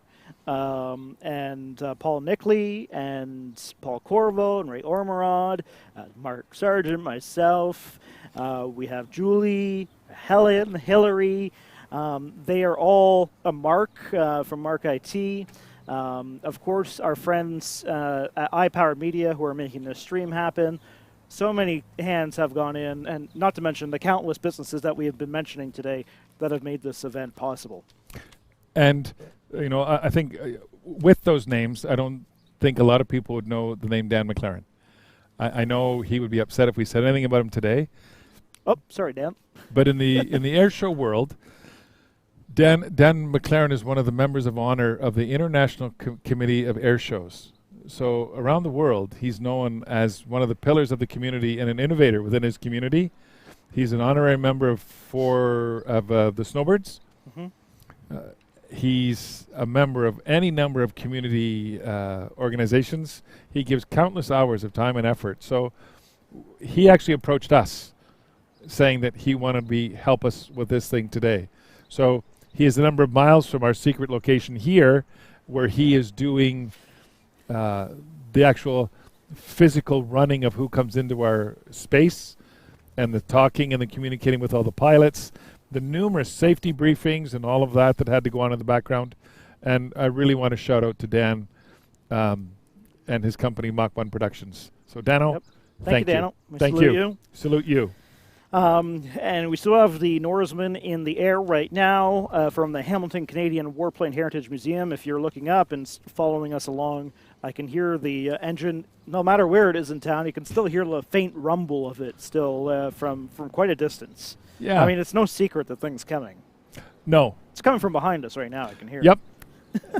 And it's one of those aircraft that, you know, like the Beaver and the Otter, once you hear it, like the Harvards, you know exactly what it is. And I don't want to sort of overemphasize it, but these are the aircraft that actually, before roads and bridges and all that easy plane travel, these are the aircraft that opened our country. And there's the sound of it one more time.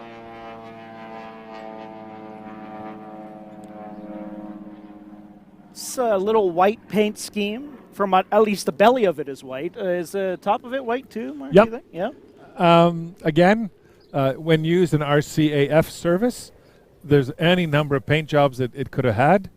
And what's unique about this aircraft as well, it was flown in 68 countries. So, you know, Thanks, Sub-Zero, by the way. Yeah, thank you. Like, for an aircraft that had some pretty humble beginnings, it's done very, very well. And still appears around the world. Yeah. You just can't hurt them. And they also helped develop the whole system of float planes. Because, of course, you can send these aircraft into the north, but if you have no place to land them, they're not much good to you. So you often see the Norsemen on enormous floats where young men, having gotten their license or just released from the military, wanted to make some extra money. Yeah. Well, they had to learn how to fly the Norseman. Well, we do have another essential worker to shout out, and that one is Adam Schaefer. Adam, we have a picture of him, I believe, that we're throwing up on the screen right now. And Adam was nominated by Carrie Scherer. Sorry, it's not Schaefer, it's Scherer, not Schaefer. Chartwell Elmer, PSW. And PSW's unsung heroes of this pandemic. Adam is a young, ambitious PSW. He loves what he does. He goes above and beyond to complete his tasks each day. He cares about the residents he takes care of, as well as his fellow staff members and family, and works hard to be sure everything is safe for everyone. He won one of our family passes to next year's show. Adam Scherer, nominated by Carrie Scherer, and thank you for that. We really do appreciate it. Our next act that's going to be coming through is the F1 rocket, Tom Martin. Right. And he's a local pilot, too. Not only is he a local pilot, Tom Martin is actually a local pilot of some fame. I know that Andrew may have some notes on his accomplishments and a bit of his story. But what we have with Tom Martin is, first of all, he's going to be flying a home-built aircraft, the Rocket. So don't imagine Here it comes, actually. It's fast. Yes. And I want to thank Tom for his ability to be here today. He's flown, excuse me, extremely fast. You would have seen him over St. Thomas 2 Saturdays ago. Yep. And a week ago. He did an amazing fly past, and he's been out there practicing because he's a consummate professional in what he does. So this is a much newer aircraft. It first flies in the year 2000, and of course you have to build it yourself. So not only do you have to have the skill to be able to fly the aircraft, but you also have the skill to have to build it. Mm-hmm. And maybe you might be able to give us, Andrew, some of the real technical details. He of Tom. submitted this to us. He said, when I was a child and into my teen years, I was focused on tools and building things such as go-karts, mini bikes, dune buggies, and whatever else I could create. One day, a friend suggested that I build an airplane. At the time, I thought this was a really stupid idea, but 10 years later, I decided that if I was going to build an airplane, I should get my pilot's license. I trained with St. Thomas Flight School and got my license in 1983. Another 15 years went by, my ag business was doing well, and I knew that I needed a new challenge. And so, there kind of was the start of everything for him. He was going to build that airplane. One airplane led to another, and then he had built a total of 11 airplanes. Wow, incredible. They are all variations of the plane that you are seeing here in the air today. This particular aircraft is the F1 EVO rocket. It is a plane with a big motor, and it makes for a fun cross-country airplane. His wife, Diane, and himself have traveled all over Canada and the U.S. in this particular airplane, and it has been flying for 16 years as it takes another pass overhead here. And I just want to. He's so into everything and airplanes in a local air show community. He's helped us out at past air shows as well, as there's a shot there of the F1 rocket. And again, not to underplay that, Tom phoned us and got in touch with us saying, "I would like to do this for you. I want to be here." So it's not only that he's an award-winning pilot. He's an active member of our community. He is. And now today he's literally volunteered, not just his time, but the hours on his airframe and his own skill to be here and salute some pretty amazing people in our community. So Tom, I know you'll probably hear this when you land, but thanks. Thank you. Thank you. It really means a lot. And I must admit that on my morning walks and watching your rehearsals, pretty incredible. So it's nice. Now, to be fair to Tom as well, flying low and level over St. Thomas is much not as exciting. No. He can move that plane in ways that are really, really incredible. And of course, our limitations today, because we're not an air show, we're making it safe for everybody. You're just seeing the plane in a kind of straight and level fashion, but it can do so much more, and especially with the pilot that we have in it today. And he has been on our past show, 2016, I believe, he was in our show. And so that's Tom Martin, our local pilot, who is still making some passes, I believe, through the city right now. And so if you catch an eye, look up, but you don't blink because he's a fast guy. And that's why it's called the Rocket. He is moving down Talbot Street. Amazing. And to think that he's built this, I can't believe. We've got a shot here of Tom heading out in his F1 rocket with the wheels down. Yeah, so unique thing about the aircraft there, Andrew, and thanks for pointing that out, they're permanently down. And now some people would say, well, that will really affect the aerodynamics of the aircraft. No, the aerodynamics are built in so that the aircraft permanently has its wheels down, unlike the Harvards and the other ones that you've seen today. Yep. So this has no retractable landing gear. So again, a shout out to Tom and his amazing ability. And thank we're grateful you. that he's here. We got some more sponsors on the bottom right here. St. Thomas EDC, Dino Towing, St. Thomas Domino's, Doug Terry Homes, Edward Jones, Elgin Chrysler, and of course our live stream here today presented by Century Sound and Sub-Zero, because I'm still drinking my melted Sub-Zero now, and you finished yours about 5 seconds into it. I did. How was it? What is it? Strawberry? Strawberry. Outstanding, Oh, Andrew. goodness. Outstanding. And of course, our AV people. Yes. Thank you to Dave and Mike here from My Power Media for putting this all together in less than a week for us. We called them on Sunday and said, can you do this for us? And they pulled it all together. And here we are. And thanks to Matt as well from Century Sound, who had to pitch in a little bit to get us some missing pieces. And well, and just for you out there in the virtual world, we have a monitor again, which is really kind of nice. yeah, it's a bit bigger, so it's kind of blocking us, but that's okay. It helps us be able to see what you're seeing. We're right behind it. Yeah. The face for radio, right, Mark? Oh, there's the F1 rocket one more time. Beautiful, beautiful scene. Mike's having trouble keeping up with it. It's so fast. Lovely, lovely blue sky here today with just the right amount of cloud that highlights the color and the freshness of these aircraft. That's a really amazing thing. So that was the F1 rocket as he's going to do, I believe, one more pass of the city. And just how fast he literally is a rocket going around town right now. And we thank him. Of course, we want to thank all of our sponsors here today. And here is a special message from one of our local sponsors, Hey Ho Homes, who has helped us out here today. And so here's a message from our sponsor, Hey Ho Homes. Hey Ho Homes would like to say a big thank you to all essential workers who have helped our community through these challenging times. Thank you for giving your strength to so many, and thank you for your commitment to caring for our community. I hope you enjoy the air parade. Yeah. Welcome home to Hey Ho Homes.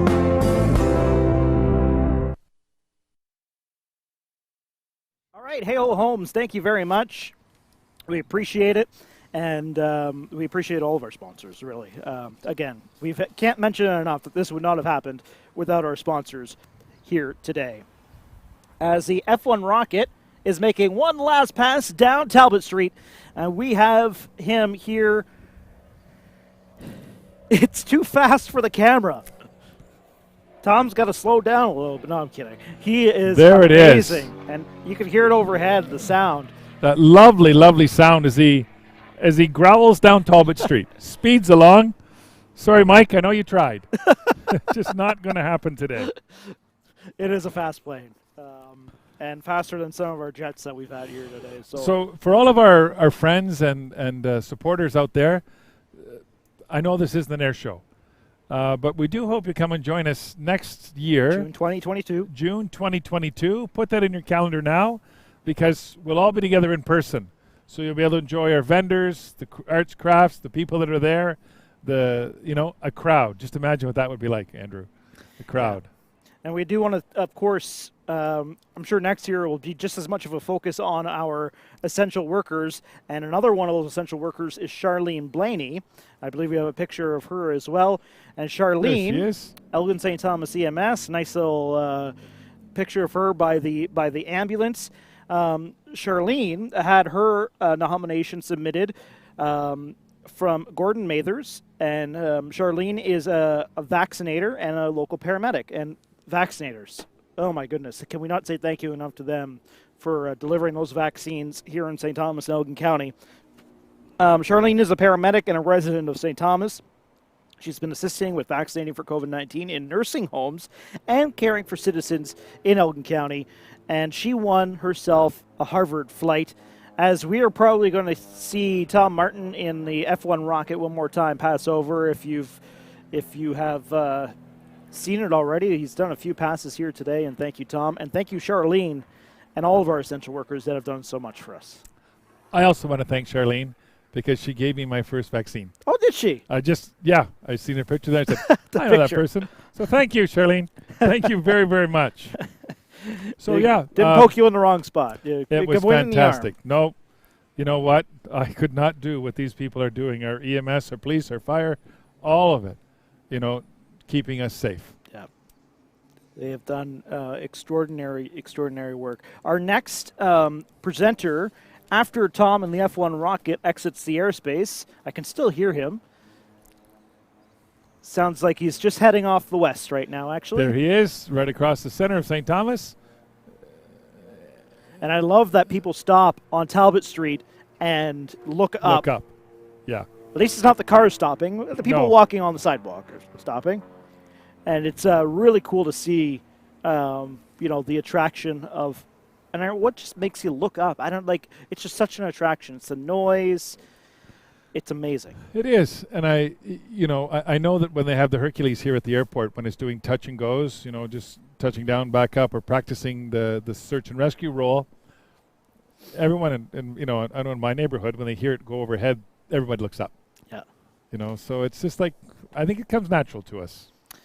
There was a recent death, I believe, that you wanted to mention here locally that we wanted to recognize, and so Mark, you had mentioned to me before we got on air here. Tell me a little bit about this gentleman. This gentleman is really a local hero. He, sorry, you have to excuse me just for a moment as I pull up his obituary, which is really quite amazing. This next fly past we want to dedicate to Fred Gladding. Fred Gladding, been in St. Thomas for a long time. He passed away just recently in his 99th year, and he's the holder of a Distinguished Flying Cross, a huge award for gallantry given out to aircrew. And there we say goodbye to Tom. So Fred received the Distinguished Flying Cross during his flying in World War II. So Fred was a navigator with the Royal Canadian Air Force with 415 Squadron, and then was transferred on very difficult duty to a squadron called 405 Squadron, the Pathfinders. Now, for those of you who don't know, before the days of the navigation that we have today, the Pathfinders were normally in really brightly colored aircraft and flew ahead of a bomber formation and marked the target and had to stay over the target while the bombers proceeded towards their location. So if you're the navigator of a Pathfinder, you're responsible for the navigation of literally hundreds of aircraft.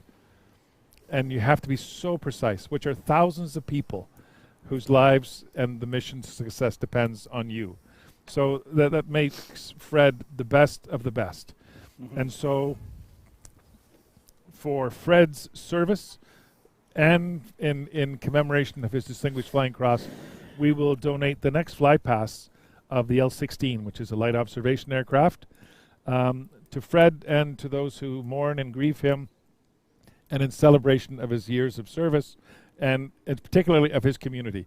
Fred remained very active in St. Thomas, and particularly at Trinity Anglican Church, and so we're grateful.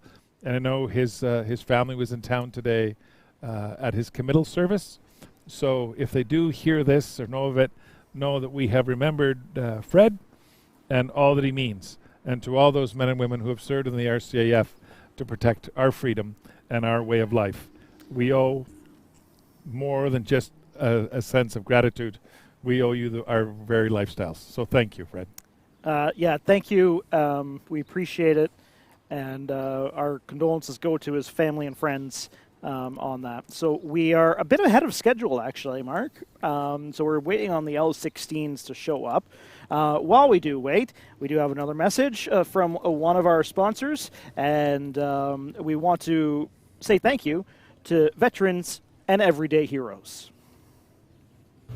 Veterans and Everyday Heroes is dedicated to providing support to our Canadian veterans and emergency responders through acts of kindness on any scale. VA provides services directed to support member wellness for those heroes in tough professions, including nutritional requirements, shelter, peer support, transportation, service dog fundraising, and more. Veterans and Everyday Heroes is proud to support the Airfest and this salute to essential workers. VA is a national, not-for-profit organization located right here in St. Thomas. All right, thank you very much to Veterans and Everyday Heroes. Actually, kind of perfect timing for that yeah. dedication, and they do real some fitting. great work in town. They do. And you're a veteran, so thank you. You're welcome, Andrew. Proudly a veteran. Yes. Tell us a little bit about what you've done in the past, because your history is so important to this community, Mark. Well, I had the real pleasure of being born and raised in St. Thomas. Born in, and went to school here, and then through a number of twists and turns, I think, ended up going to St. Peter's Seminary for a year, so that while I was there for a year, I'd get rid of the idea of wanting to be a priest, and would go to university. Wow. Anyway, served both in the Elgin Regiment here in St. Thomas as a young man, and then once ordained a priest, went on to serve around the world as a chaplain, and the most fulfilling career I could have had. So Yugoslavia, Somalia, South Africa, all kinds of places, and made the choice when I retired to move back to St. Thomas, and now to give back in some community involvement, to do things like this. And now you're sitting here beside me. And now I'm beside one of the other great men, Andrew Buttigieg from Malta. I'm sorry GC. it's come to this. Malta GC. Malta GC. Yes. Malta was awarded the George Cross as an entire island. Yes. In 1944, I think. Very famous Canadian. Another aviator by the name of Buzz Burling was one of the great men who fought for the liberation, for the defense of Malta, which was critical to winning of World War II. Anyway, here we are now in our secret location in St. Thomas and enjoying the day. It's been fun, hasn't it? It's been fun. And I have to admit, it's a long time in getting here. We, for an air show, it's about 2 years of preparation. And when we started to do this, we didn't have a mold that we could put things in, because there is no, we've never done this before. Actually, no one has ever done it. So with the help of Transport Canada and Navigation Canada and lots of air controllers across southwestern Ontario, we came up with this model. And the support of St. Thomas and Central Elgin has allowed us to do this today. But you can imagine the level of detail you have to get this many aircraft together, all this stuff, realizing that at the last minute, we had to find a new secret location. And then to try live streaming.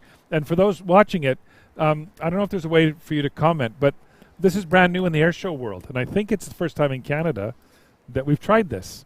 So we figured with this contained environment, we're going to try a live stream and see how it works. Yep. If we can't all get together, at least, if you weren't able to get outside today, you could be watching this from the comfort of the inside of your home, and maybe let us know how it worked. Please don't comment on Andrew and I. We're not professionally trained to do this. But I think we're doing okay, Andrew. Yeah, we're doing all right. I mean, I don't even have an excuse. I was in radio, so I had the face for radio, though, so it's fine. And I've spoken publicly before. Well, you mentioned you were at the seminary and became ordained, so... Yeah, for 35 years this year. So no excuses then on both of our parts. It's live TV, and without a monitor, it's hard. Always sort of... You're going to blame everything on the monitor now. Always kind of difficult. We're going to cut out, and next thing you know, it's just going to be like a 55-inch TV in front of us or something. Maybe. Okay, I want to talk about our next act that's come. They're approaching the city, I've been told. This is the Canadian Bushhawks L-16 Liaison aircraft. Tell us a little bit about this Liaison aircraft and, of course, being dedicated this afternoon. So in this dedicated fly past, a Liaison aircraft, so if you can imagine something that looks like a Cessna, but needs to go very, very slow. Why? Well, a Liaison aircraft has a couple roles that they perform. First one is they literally have to fly ahead of the military or over the military, and they're like the eyes and ears that lets people see what's going on the ground, and they have an observer in with a set of binoculars. So you need an aircraft that has great big windows all the way around, two-seater. It has to be able to fly extremely slow and to be able to turn corners very, very quickly. The idea being is that when you're looking at something on the ground, the aircraft can turn and move very gracefully in smaller and smaller circles. They need to be able to go on very robust airfields, very, very primitive airfields, because you won't always have an airport right there. And the skills to fly them is actually really quite high, because every flight is new and different. Every challenge. And at the same time, when they're flying over some very, very upset people, and here they come. Smoke on. There they are. And again, I want to thank the couple that are flying today just for volunteering. LJ and TJ. LJ and TJ. And just good people who phoned and said, we would like to do this today to salute the people of St. Thomas and their essential workers and the community. So we'll pause for a minute here just so you can watch them go over. And these are two very, very unique aircraft, built only between 46 and 1950, 609 completed, and we're fortunate enough to have these two here today. I believe this is the one I was told they were only going to do one pass-through because they're so slow. They are. They're very, very slow, again, because the people in them, their whole reason, sorry, I'm looking at them go over, their whole reason for being so slow is that so you can see things on the ground. So the observer sitting in the back has this amazing view, and you'll notice the wings are very broad so that it can go slow and still remain airborne. It has fixed landing gear and an amazing little engine in it. And so they are the eyes and ears of the military. Today we would put up a drone. That's about it, right? So this is a drone circa 1950. Wow. That's what it is. And again, these guys have their own. They have their own airstrip. They have their own airstrip. Yeah. They have their own airstrip, and they're extremely kind to the flying community. Every fall, they invite a lot of people over to enjoy their hospitality and to share the camaraderie. They do a fly-in, right? Yeah, which is some great pilots all come together and just tell stories and compare airplanes and kick tires. Because of course, they've been around for a while too. They have been. And they're very well respected in the flying community. And we're fortunate that they literally volunteered. Yeah. They called us and said, look, we've heard about this. How can we be part of it? And we said, well, this is what you can do. And without hesitation, they said, yeah, we'll be there. Even before they said, well, who's going to pay or how much is it going to cost or what's it going to do? They were here. So, a real shout out to them. Yeah. No, really. Thank you for everyone that has done so much work. I believe we have one more shout out for our essential workers, and that is Courtney McQuiggan. And Courtney's up here on our screen right now. She is a victim services Elgin crisis responder. And talk about a tough job. Especially this time, during this last year. It is tough. So Courtney was nominated by Kara Tuck. And Courtney's a single mom of a 6-year-old little boy.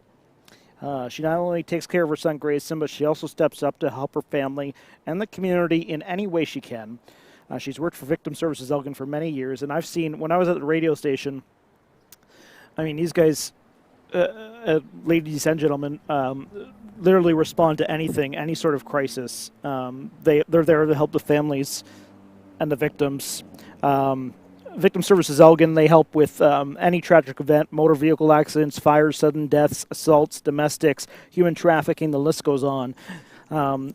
Courtney has worked during the pandemic endlessly trying to help with the mental health crisis that is also straining the health and well-being of the community members. She and Natalie Remen deserve this more than anybody I know, and that's from Kara Tuck, who nominated them. So thank you, Courtney, for everything you've done. Yes, and thank you, Courtney, and the people that work with you as well. So our winners of our contest that we had, I just quickly wanted to go through their names.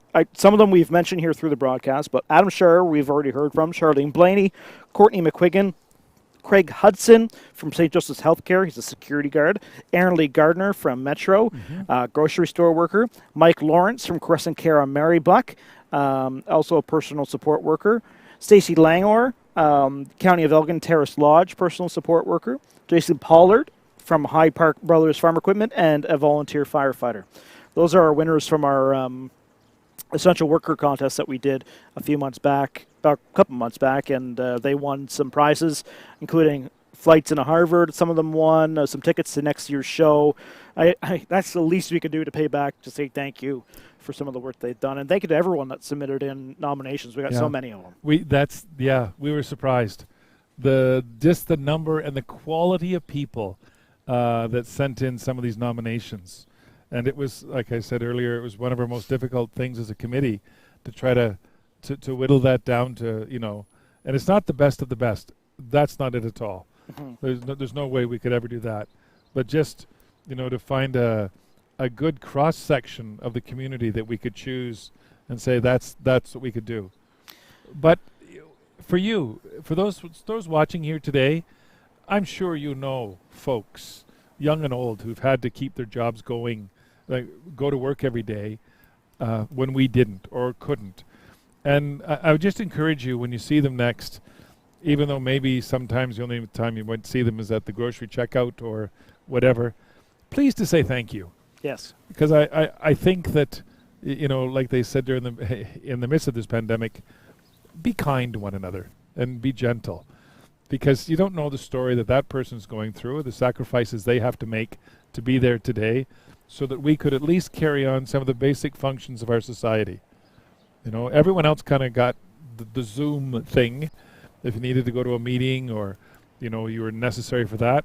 But when you couldn't serve your community over Zoom, you had to be there in person. So, while the rest of us could stay home for our own personal safety, these people couldn't. All right, I'm hearing we have our last act of the afternoon, and this is the sixth ship of the Copa November 11th formation crew. Here we have 2 Cessna 172s, 1 Cessna 177, or is this the Cessna crew? I just want to make sure here. No, this is still Liaison aircraft. Holy smokes. Look I thought they were gone already. No. They're still around. I thought they were only doing one pass. There you go. So there's Liaison aircraft passing by one more time. Sorry about that mistake, but that's the joy of live television, and they are heading from south to north now. And they're very, very slow pass over the city. Yes. Now, while we think, well, that's not very exciting, and wow, they're so slow, that's exactly what that plane was meant to be. Slow, fairly quiet, easy to fly, and steady. So that the persons inside will be able to look down and go, aha, there's that thing we're looking for. And it could turn amazingly quick and make its radio broadcast so that you would know what was there in a way that you could use the information. All of our sponsors you've seen on the bottom of the screen here today have been a huge help, but of course we do have a special message here today from one of our local sponsors, St. Thomas Nissan.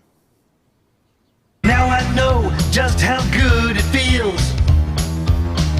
I found a place that has the greatest deals. See St. Thomas Nissan for great deals on the all-new Nissan lineup, like the exciting all-new redesigned and redefined 2021 Nissan Rogue, Canadian Ajax SUV of the Year, and the bold and stylish all-new redesigned 2021 Nissan Kicks. Drive one away and save today at St. Thomas Nissan, 110 Edward Street. So come on in and see how good it feels. Okay. So our next act, finally, that we can talk about, I was talking about it earlier. It's got 2 Cessna 172s, 1 Cessna 177, 1 Piper Pacer, and 2 Rands RV-9As. Those are the 6 final planes here that will be flying in formation over the city here.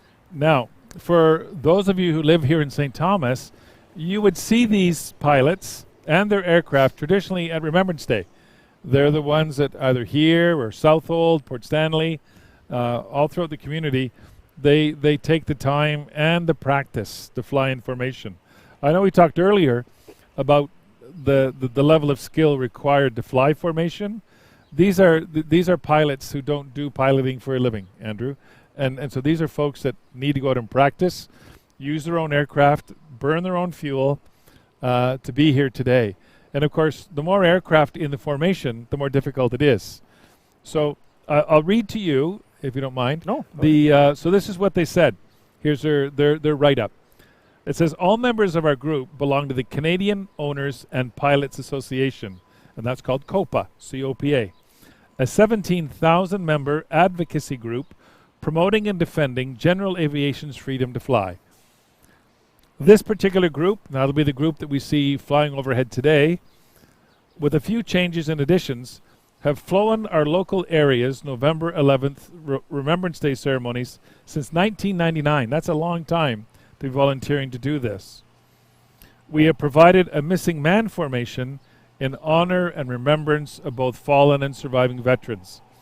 And the missing man formations, if you've watched jets and those folks do it, the planes fly over, Andrew, in a line, and then one of them on the right-hand side just continues and flies straight up. You know, gone, leaving a gap in the formation. So this is one last pass here of the Liaison aircraft as they slowly take the Talbot Street route out of the city. Outstanding.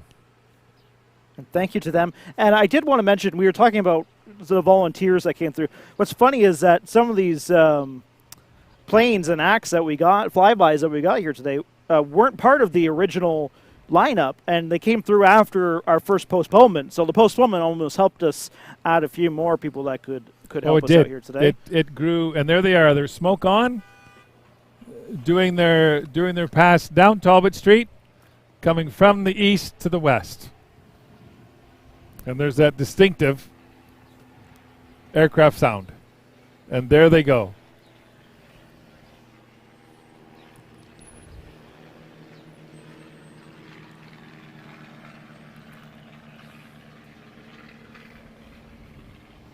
Amazing.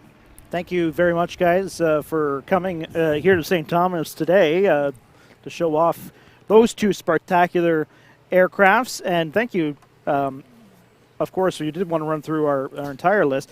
And in recognition of Fred. Yes. So thank you. So I'll just finish reading the little note that comes to us from Copa. So over the years, this group has had 19 different pilots, Andrew. Male, female, young, old, recreational, some professional pilots, and even one visiting commercial pilot from Australia. That's a long flight. So this Copa, Canadian Owners Pilots Association, the chapter, they used to hold a Kids Day at our airport. And so... I'm sorry, I apologize. Kids Day. There's glare in my screen. What a difference. And so far, they've produced not less than 3,000 free airplane rides to local youngsters. Wow. Wow, that is a lot. So, flying over us today in this formation are 3 Cessna 172. We've seen one of them fly earlier today. 1 Cessna 177 and 2 Rans 9 Victor 9 Alpha. They changed it, though. I believe one's a Piper. Okay. They changed it up. Piper Pacer. Right. So 2 Rans and 1 Piper Pacer. Yeah. So today, number 1, which is always the lead, is Mr. Ian Basson, who's been the organizing force for this for many years. And we thank Ian for his dedication to this and for, again, volunteering to be here. Aircraft number 2, Ryan Charlton. Number 3, Charlie Murray. Aircraft number 4 is Mark Hindley. Number 5 is Tim Liston. And aircraft number 6 is Hans Neer. All are experienced local pilots with many hours in their pilot logbooks. And they're going to do 2 runs, particularly over Pinafore Park. And again, we want to thank them for what they have been able to do here today. And it just makes the day that much better. Well, it's going to put a cap on our day, this final act here. And we thank them for... Are you going to put on the... tell me a little bit about this thing. You've been wearing it around here today. No, not a lot. So this is a real flying hat. This is what pilots used to wear. I was going to wear it earlier when the other propeller-driven aircraft, but I said, well, I have to wear it. So we'll put it on. Oh, my goodness. Is there a sensor that we can blur out his face or something? I don't know. It's disturbing. Oh, my goodness. I'm ready. There it is. I'm ready for the last Copa fly past. Take me in, Coach. This is it. What was that thing for? Who wore that and why? Oh, well, it's actually the goggles are World War II. and they're meant so that you can have periphery vision. A straight goggle would not allow you to see left and right. So this is done so you can see left and right. And the hat is remembered in an open cockpit. Amazing. So you need someone to think, and there's little flaps you could put your headphones in and hear. Remember, it's not, when most of these aircraft were being built that we were flying here today, it's open cockpit, no heating.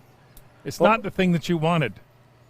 I've been told they are entering the city, the Copa pilots. So that camera that Mike is operating right now is facing east, and there is you. Now, I mean, today's day and age, that's just really good PPE for going into the store. You just need a mask. I never thought of that. No, I'll take it off because, since we're not at altitude, and it isn't minus 10 degrees. And it is not minus 10 degrees. I don't need that. I'll just put that out there. I'll just put back on my ball cap because I still have COVID hair. And here they come. Here is the group, and I'll just grab my binos here briefly, and you can see the quality, the real quality of formation flying that we're seeing here today. And there they are, and a beautiful arrowhead formation. With one on the bottom there, too, following close in behind. So you see all 6 of the aircraft there. I like the red one. And a beautiful, beautiful formation as they fly over. And again, this is very difficult to do, Andrew.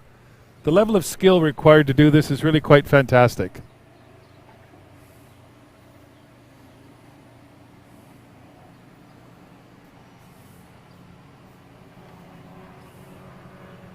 And the different sounds here as they fly over top of each distinct aircraft, kind of meshing together into one. And it's interesting that where we are here on Talbot Street, the number of people that actually look up and point. Again, I think it's just instinctive. A beautiful, beautiful sight here as the formation goes over. And they will, I'm sure, change formation as they go over different parts of the city.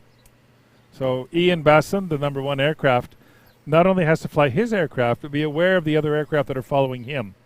So a turn isn't just how do I turn, it's how do I turn with 5 airplanes following me.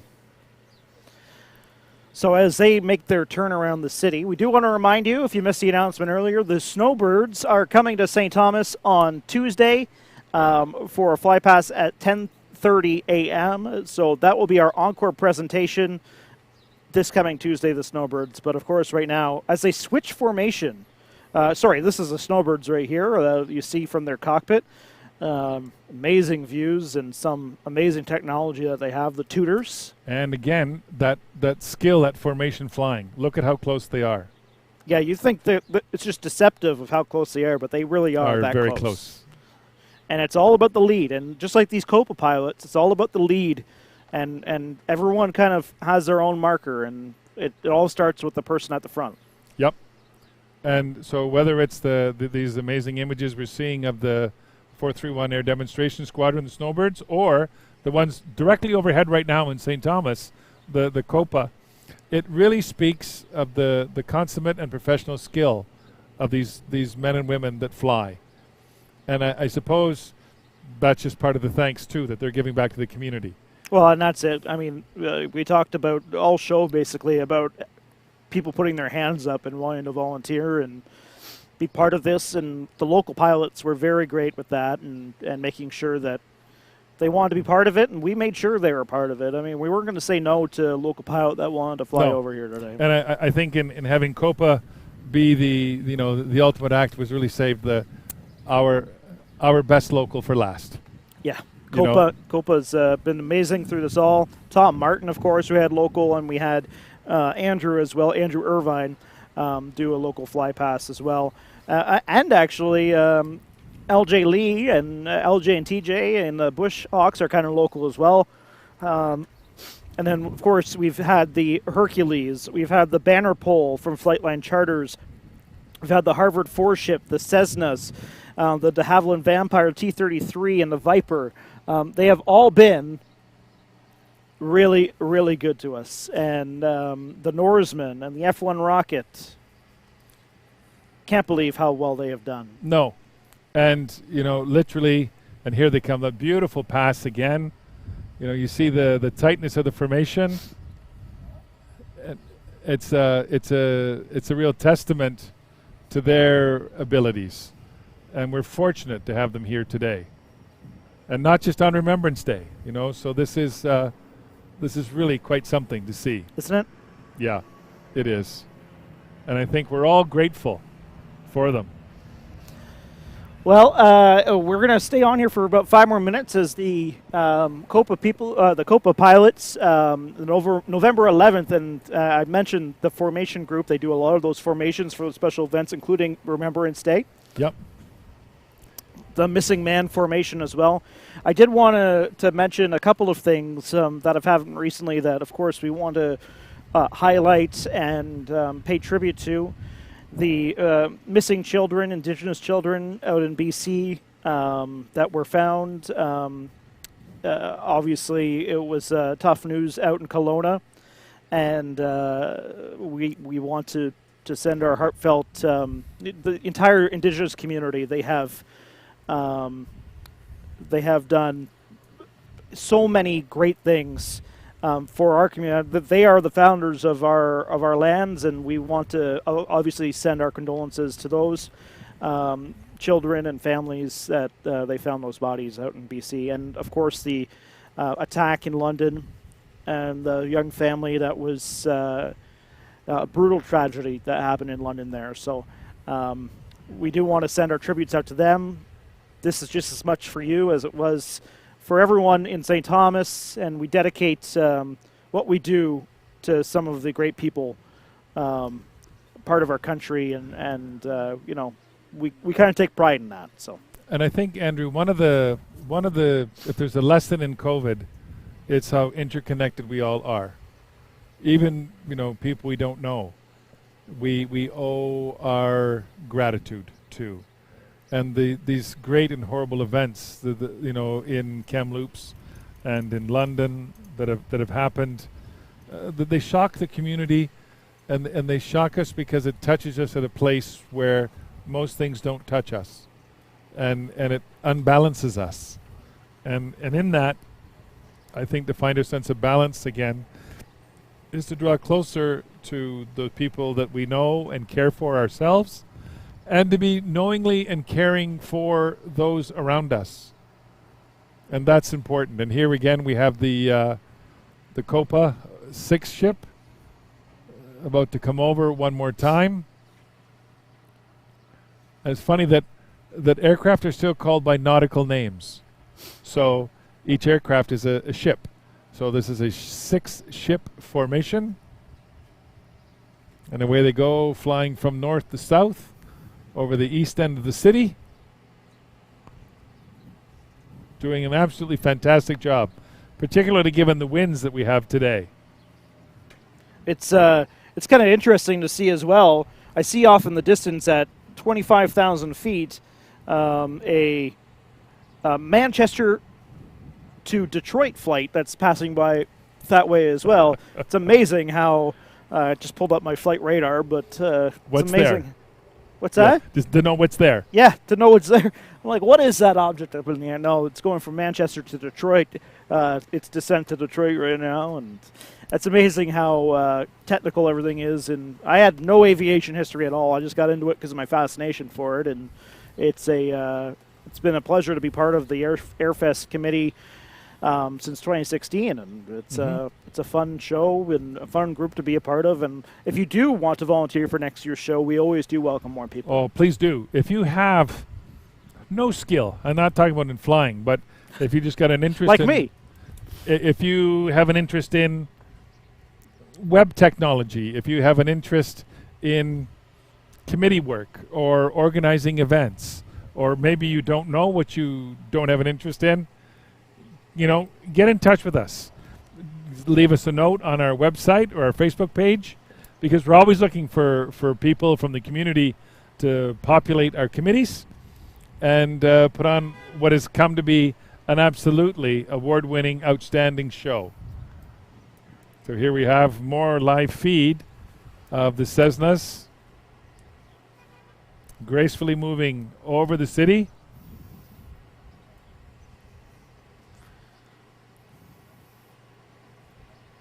On a day that's not too easy to fly. It's getting windier here this afternoon. It's getting more windy throughout the afternoon. And of course, it's hot when you're in an aircraft. And all those windows that made the like the L-19 so popular are also making it a bit of a greenhouse. Right. So that's what we have with that. But it's been a great day, and again, we want to thank Century Sound. We want to thank Sub-Zero, especially Sub-Zero. Thanks for the ice cream and the cold. That was just so nice. And our secret location above Century Sound. We do want to thank everybody, and hopefully we can scan through, but we have a few thank yous to go through before we cut out here today. So let's quickly go through them. Our live stream sponsors, Century Sound and Sub-Zero, and of course, powered here by iPowered Media. Less than a week to get this stream up and running. We want to thank Dave and Mike and the team at iPowered Media. Thank you, guys. Fantastic work. We want to thank the folks at Rental, who, without their scissor lift today, we have hundreds and hundreds of pounds of equipment, not just us, but the equipment that make this whole thing work. Thank you. Andrea, we want to thank you for getting that live footage from the Harvard. That was a good test for us for future shows. I mean, thank you, Andrea, for doing that. And our sponsors along the bottom today, Giant Tiger, Hey Ho Homes, Hometown St. Thomas, Howard McCulloch, Huron Tractor, thank you. And Jennings. And Kenny Insurance Broker, Legend St. Thomas, McDonald's, MyFM, Nickley Aggregates, any Nickley Aggregates. I wonder who that guy is. Not the president of our board, is it? It could be. Pita Pit, Railway City Brewing. Now the monitor is covering because we got like a 55-inch. St. Thomas Nissan, Railway City Tourism, Ron's Auto Service. Give them a shout out. Simply Pure Water, the Simpson Law Group, and Wendy's. That sounds pretty good right now. Apex Design, Auto Haven, Coleman Row, Comfort Inn, Air Resources Limited, and Cam's Heating and Air Conditioning. What an amazing... I could use an air conditioner right about now. What an amazing group of people that we have. And again, we have St. Thomas EDC, Dino Towing, Domino St. Thomas, Doug Terry Homes, Edward Jones, and Elgin Chrysler. Yes. All have made this event possible. Equipco, Elgin St. Thomas Community Foundation, Family Flowers, Gorman Rutt Pumps, and Graham Scott Ends. And we thank them. Again, none of these flights would have been possible. We had to pay for a lot of the fuel and, to get these acts here today. And a lot of them donated their time as well and threw in a lot of stuff for the acts. We want to thank them. Everyone on our board that made this possible. There's a lot of hardworking people that aren't on camera like us, behind the scenes that did a lot of work to make this happen. And to know that there were real moments of heartbreak.